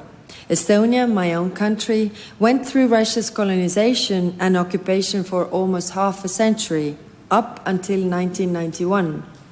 I grew up during the last part of that time. My own mother, forcefully deported to Siberia as a baby, has suffered from war crimes that Russia inflicted upon far too many. In theory, it was called peace, but it was peace on Russian terms, meaning mass atrocities, meaning repressions, meaning colonization. So witnessing the continuation of Russia's colonialistic land grab policy today in Ukraine is a heartbreaking reminder of how history can repeat itself. I really hope this time we are able to learn from our past mistakes. Thank you.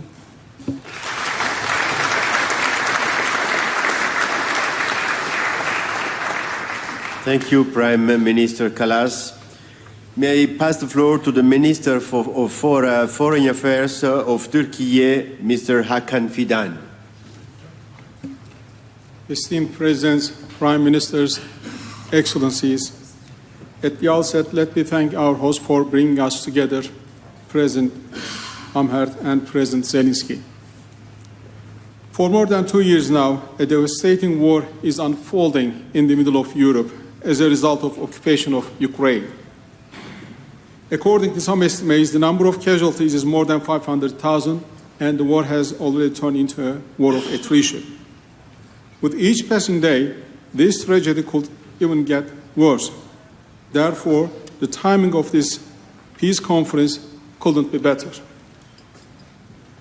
As the war goes on, we are running the escalation of two major risks. Geographically, this war can extend beyond Ukraine. We are already seeing deepening fault lines and fueling polarization at global levels. It is increasingly becoming a war more than between Russia and Ukraine.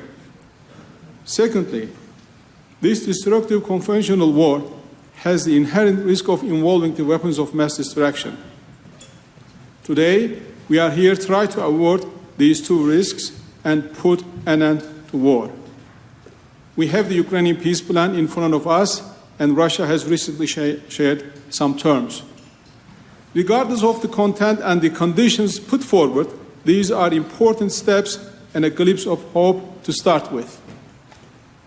However, each side regards the other party's steps as an extension of broader war effort. This conference, therefore, may be the last exit before the breach.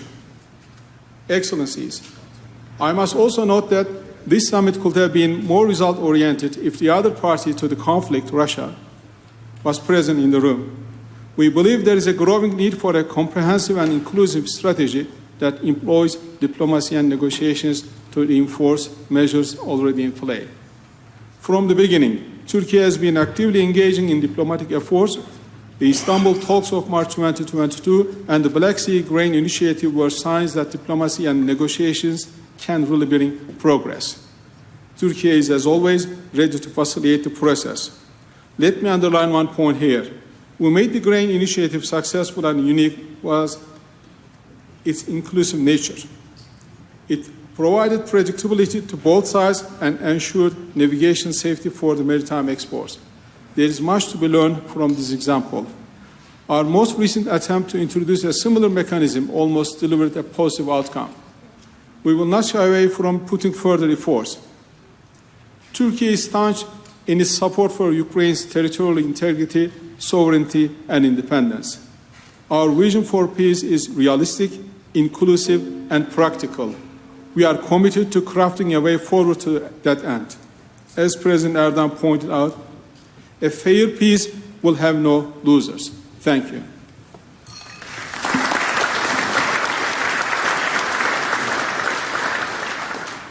Thank you, Minister Fidan. I have now the honor to pass on the Deputy Prime Minister and Foreign Minister of Italy, Antonio Tajani.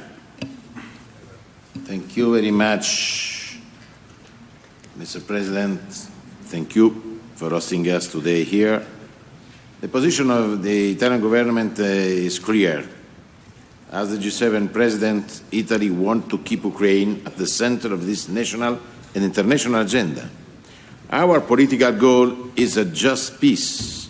We are not at war with Russia, but unfortunately, there are not signs of goods from Putin to achieve peace. In fact, this war could end any moment if Russia puts an end to its aggression against Ukraine and restore Ukraine's territorial integrity. A just peace cannot imply surrender of Ukraine and continued occupation of its territory by Russia. It takes to make peace. This summit is a call for a peace based on justice and principles.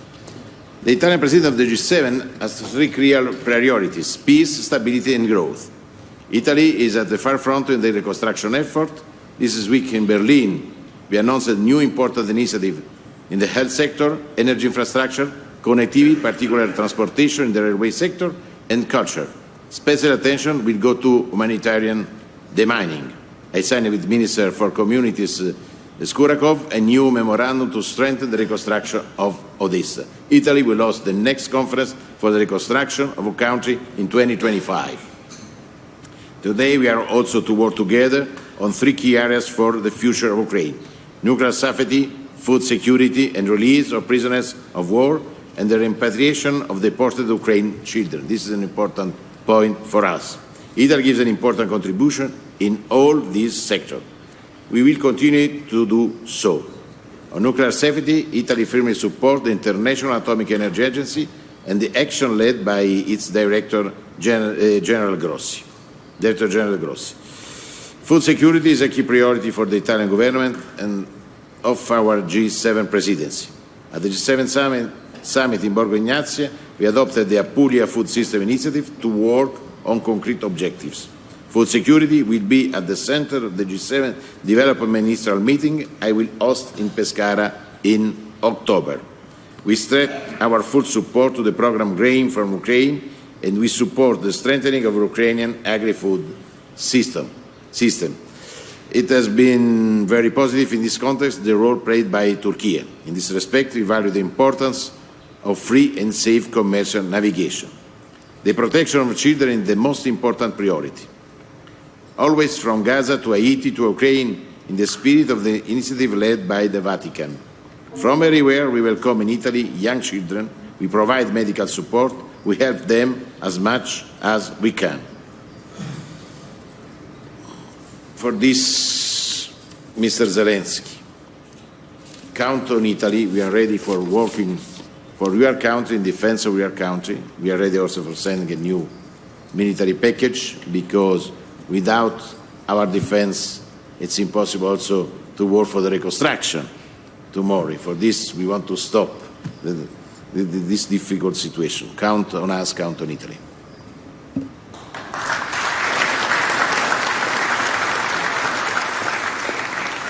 Thank you, Deputy Prime Minister.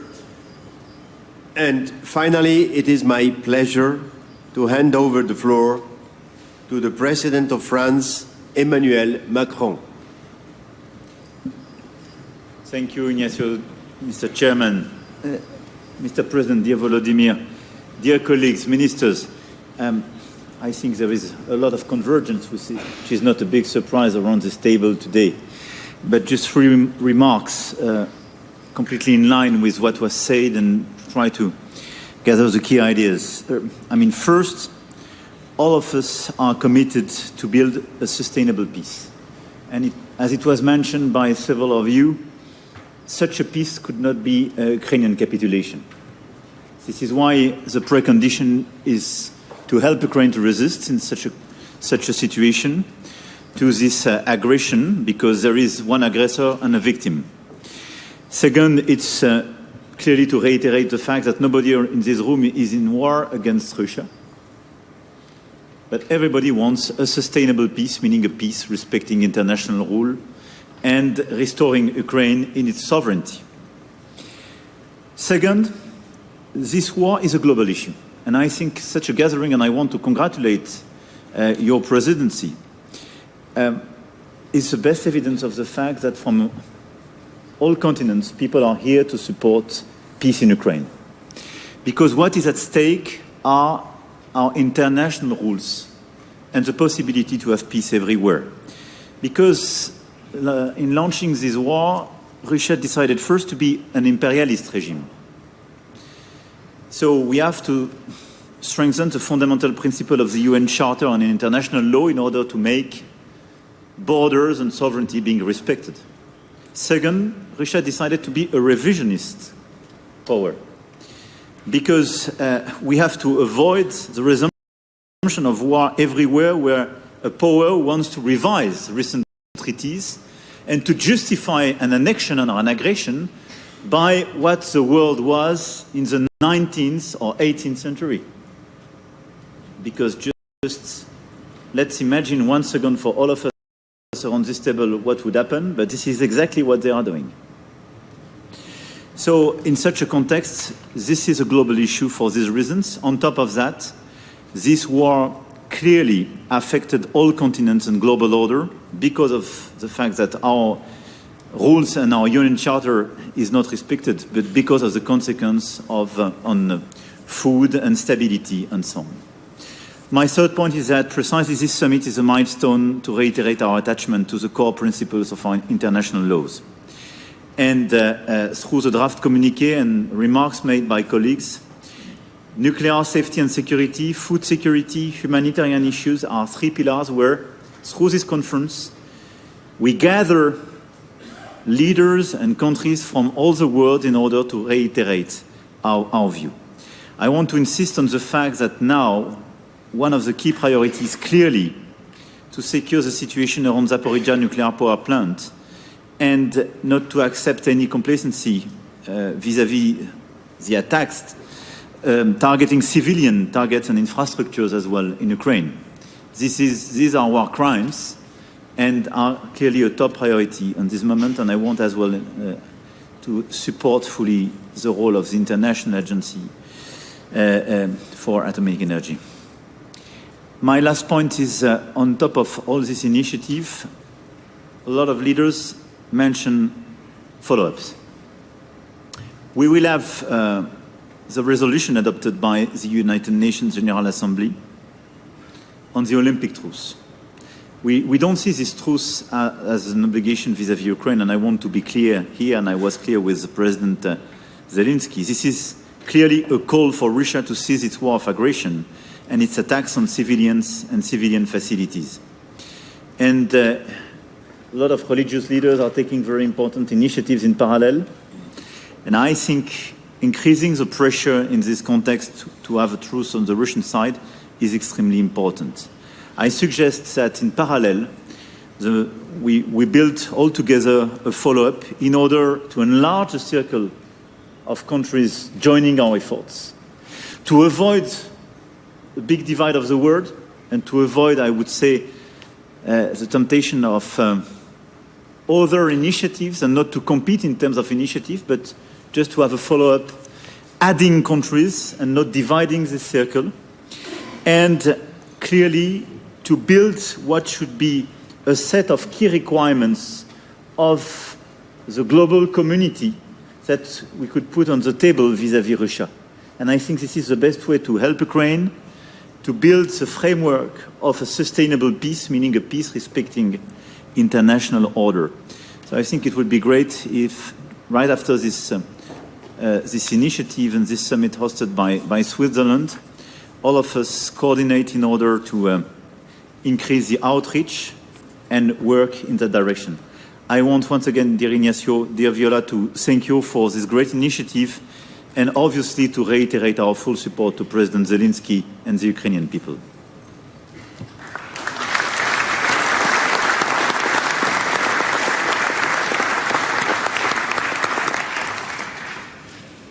Monsieur le Président, thank you very much. Excellencies, ladies and gentlemen, please let me thank you all for this rich discussion. The head of protocol will now inform us how we proceed.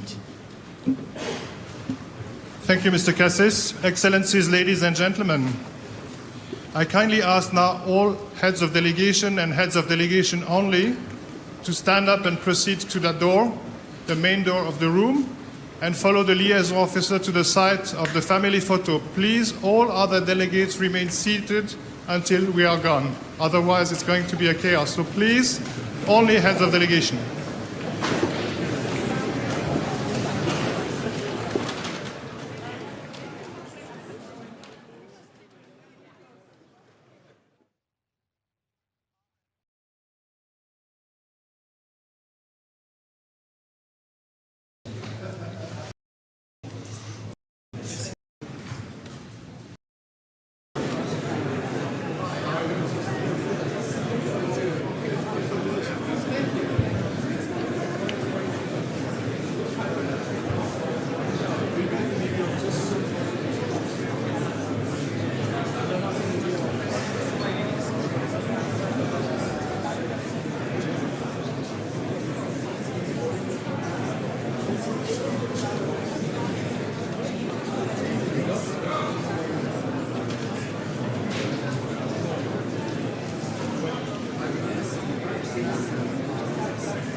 Це допоможе.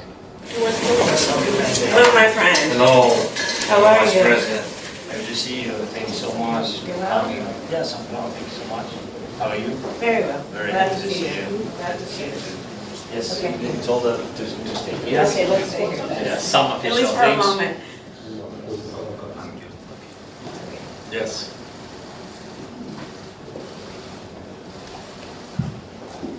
Okay, good. Let's see. Excuse me.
Excellencies, ladies and gentlemen, the opening plenary of the Summit on Peace in Ukraine is about to start.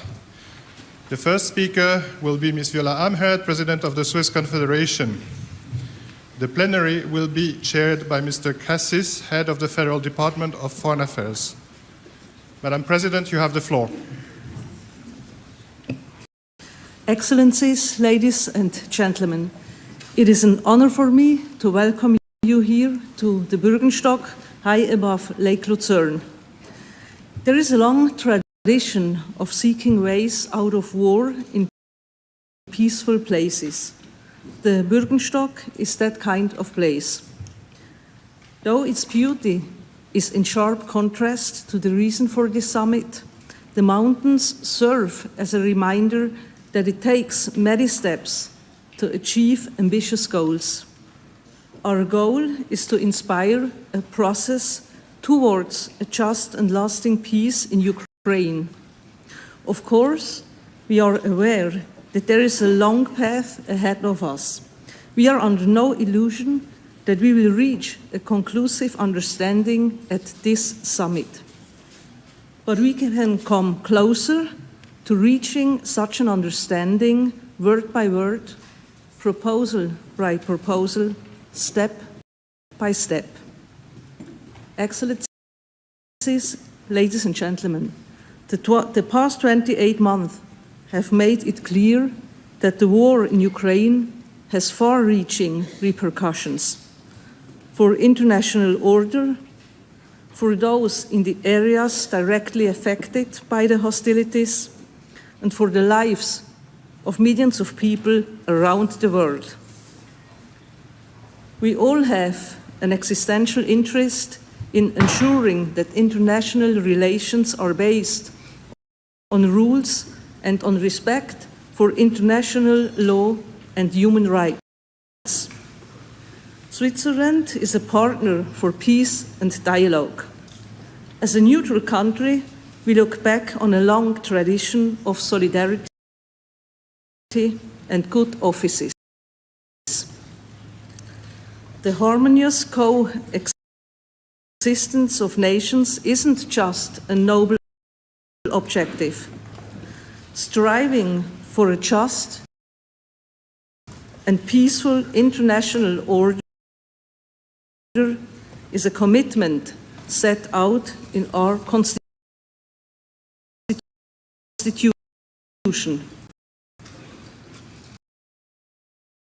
To fulfill this responsibility and honor our tradition, my government accepted President Zelensky's request to host this summit. Our aim is to launch a broadly supported process where voices from all corners of the globe can discuss their ideas and points of view.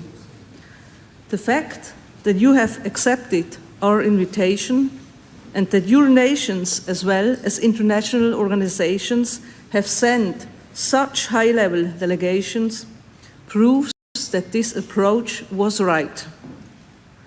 Although our objective is ambitious, it is in the interests of everyone here to commit to this ambition. Excellencies, ladies and gentlemen, we are all aware that a peace process without Russia is inconceivable.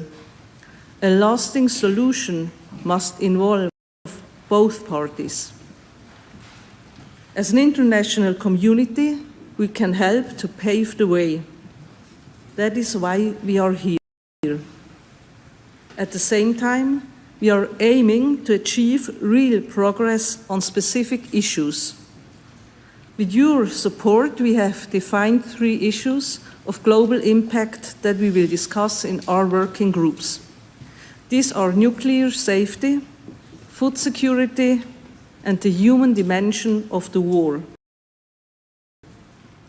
Our most important goals for this weekend are to inspire a process leading to a framework for a comprehensive, just, and lasting peace for Ukraine, based on international law and the UN Charter, to develop a common understanding on how to take concrete steps towards such a framework. And we want to discuss how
of this war far away in different continents until this was brought to their attention in the discussion that we had.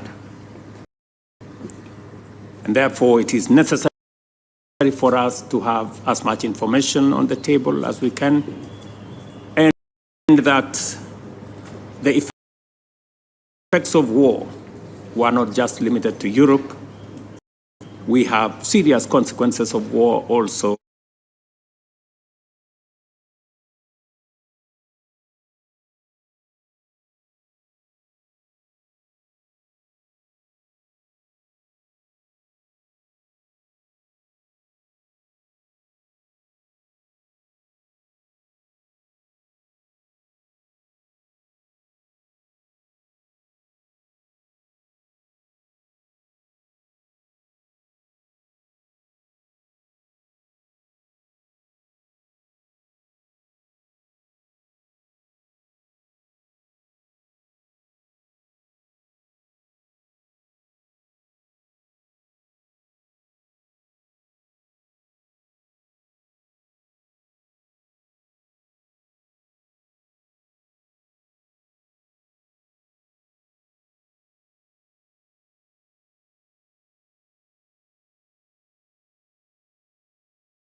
The international community should ensure peace is sustainable.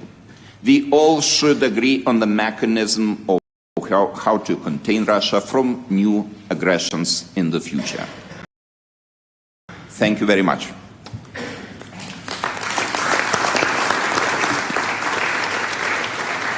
Thank you. Thank you, President Nauseda. I am now delighted to hand over the floor to the President of Malta, Miriam Spiteri de Bono.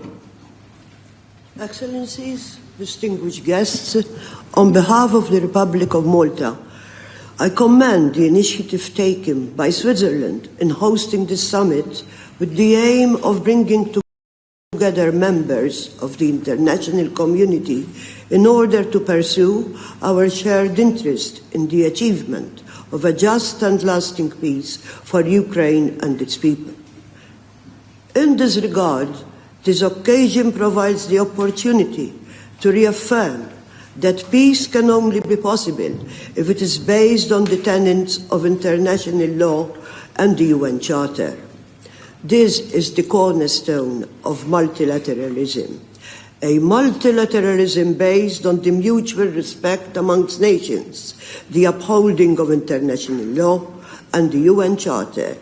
These principles are the basis of this attempt to achieve and protect the territorial integrity of Ukraine and the independence and sovereignty of its people. This code of procedure, the upholding of the principles that are commonly and crucially important for all nations, will remain at the heart of Malta's efforts to contribute to the achievement of a just and lasting peace for the Ukrainian people, and includes efforts by Malta in its current role as a member of the United Nations Security Council. Based on this conviction, I confirm my country's full backing of the objective to work towards reaching a common starting point that will lead towards the creation of a comprehensive framework for peace. It is essential that this initiative strives to bring on board all parties committing to seeking peace by diplomacy above all other means. A successful peace process needs the support of all global partners, guided by a common vision of fully restoring Ukraine's inherent sovereign rights.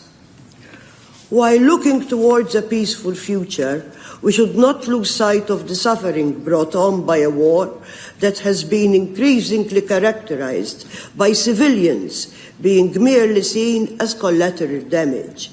It is our collective duty to ensure that assistance reaches all those in need in Ukraine and beyond, and all those who have been affected by these acts of aggression in one way or another. Today is an important step forward to achieve our aim. The summit should be the foundation of future meetings with the aim of securing peace for Ukraine and its people. We gathered here today are steadfast in our aims of achieving a just and peaceful international order, and particularly a just and peaceful peace for the current situation in Ukraine. This strong message must be clearly communicated to the Russian Federation and to all other states that through directions challenge our shared set of values. Thank you.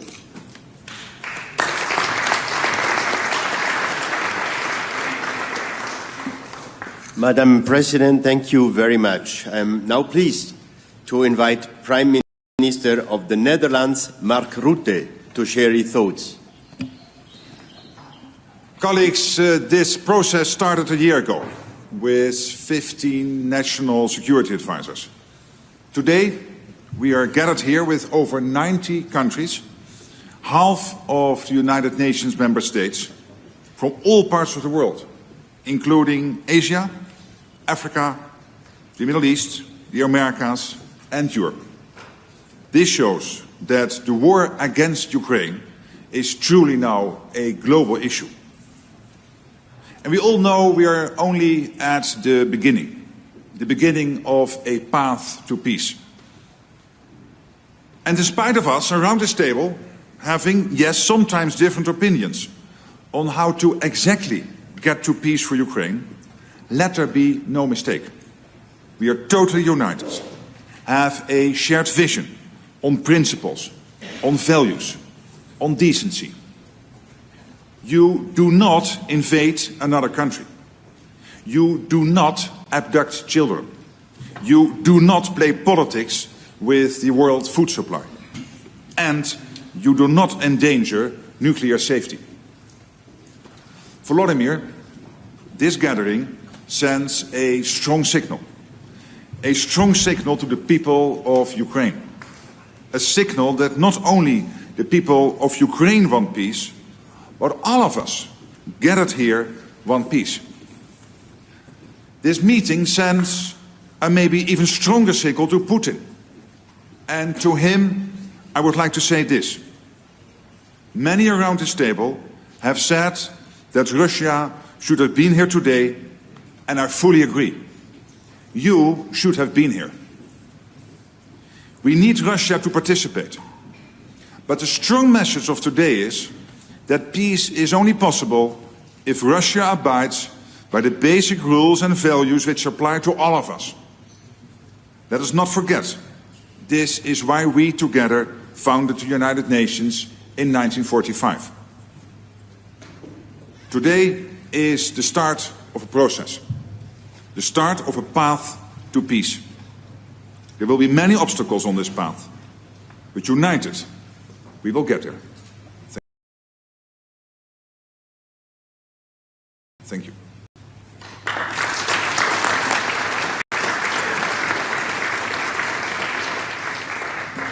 Thank you, Prime Minister Rutte. I am now delighted to give the floor to the Prime Minister of Italy and G7 President, Giorgia Meloni. Thank you very much. Good morning, dear Viola, dear Volodymyr, colleagues. 844 days have passed since the beginning of the Russian war of aggression. 844 days of heroic Ukrainian resistance and of an unwearying unity which never failed to support the Ukrainian people. Defending Ukraine means defending that system of rules that holds the international community together and protects every nation.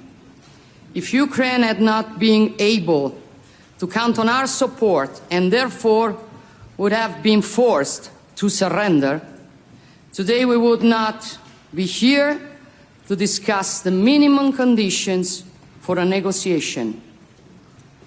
We would be just discussing the invasion of a sovereign state, and we can all imagine with what consequences. Dear colleagues, peace does not mean surrender, as President Putin seems to suggest with his latest declarations. It does not. Confusing peace with subjugation would set a dangerous precedent for everyone. Today's conference represents a bold initiative which dismantles certain narrative or propaganda. No one can question the absolute importance of the three crucial topics of global interest which have been discussed today: nuclear safety, food security, and the human dimension, in particular, the return of displaced children. They matter us all, and I think also from today's discussion that there is much we can build from here. Italy has always done its part, and it does not intend to walk away. However, we need to join all our possible efforts in order to help Ukraine look towards the future. That's exactly what we did at the G7 summit under the Italian presidency, where we just reached an agreement to make approximately USD 50 billion of additional financial support available to Kyiv by the end of the year, leveraging the extraordinary revenues of the immobilized Russian sovereign assets.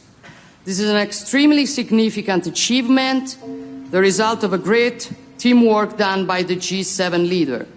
So, dear Volodymyr, I'm here to tell you that you can continue to count on us for as long as it takes. We will continue every possible effort to keep all the international partners engaged, as they are also suffering from the global consequences of this conflict.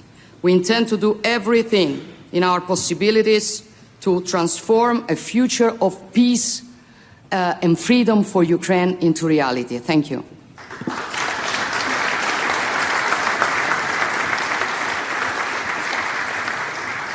Thank you. Thank you, Prime Minister Meloni. It is my pleasure to ask the Taoiseach of Ireland, Simon Harris, to give his address. Thank you so much, and I really want to thank our Swiss hosts for bringing us together today, and I want to thank you, President Zelensky, Volodymyr, for your leadership, for your resilience right throughout this period of time. As we meet, the situation on the ground in Ukraine is extremely grave. Given Russia's relentless aggression, it may seem as if the prospect of a just peace is very far off. But it is important, nonetheless, that we as a global community are clear about the principles that must underpin it when it does come. We are all stakeholders in the global order, and the issues at stake in Ukraine are universal. International law, the principles of the United Nations Charter, these must apply at all times, in all places, and to all of us. Global security and stability depend on it. All nations represented here today have signed up to the principles set out in the UN Charter, including respect for sovereignty. These principles represent the strongest protection we have as independent, free countries. Ukraine holds the same rights to its territorial integrity and sovereignty as the rest of us. If we do not insist upon it for Ukraine, we cannot expect it for ourselves. If we revert to all nations represented here today have signed up to the principles set out in the UN Charter, including respect for sovereignty and territorial integrity. These principles represent the strongest protection we have as independent, free countries. Ukraine holds the same rights to its territorial integrity and sovereignty as the rest of us. If we do not insist upon it for Ukraine, we cannot expect it for ourselves. If we revert to a global system where the organising principle is might is right, the independence we enjoy today as free nations will be at serious risk. This is an existential issue. When I say us, I mean everyone: European, African, Latin American and Asian.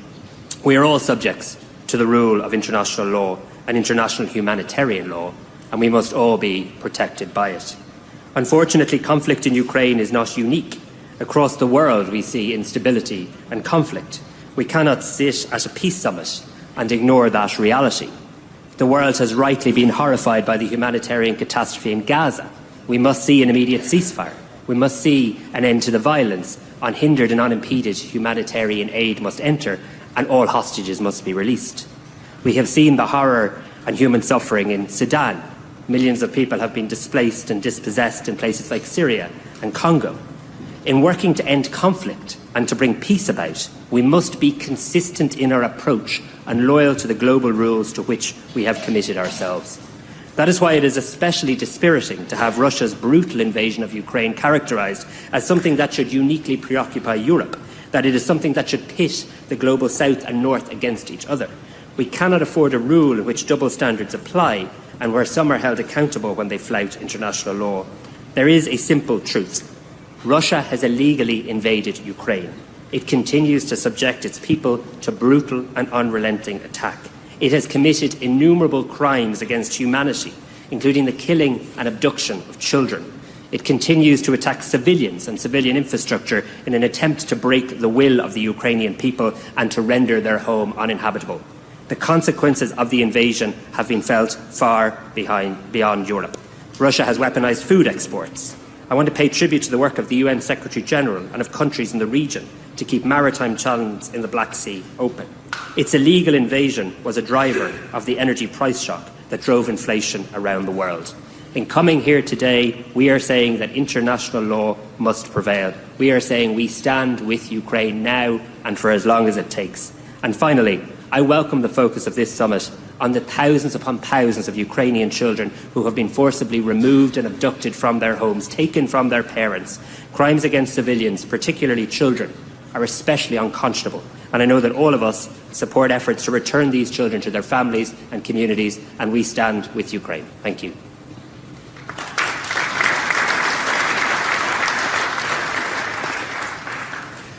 Thank you, Taoiseach. As next speaker, may I call the President of Portugal, Marcelo Rebelo de Sousa. Madam President, congratulations for this summit. Dear colleagues, this summit is in itself already an impressive success. The world is here. It is a real global summit for peace, because Russia's unprovoked aggression against Ukraine has brought up upon us a global war, not just an European one. And peace in Ukraine will be a global peace, founded on UN Charter, international law, humanitarian law, multilateralism, nuclear safety, and sustainable development for all. The road to fair and lasting peace is starting now. And with the formula for peace and this decisive summit, the road ahead will be unstoppable. EU membership, full reconstruction, stability in Europe, and a strong message of international cooperation and solidarity in the world. Portugal maintains its unwavering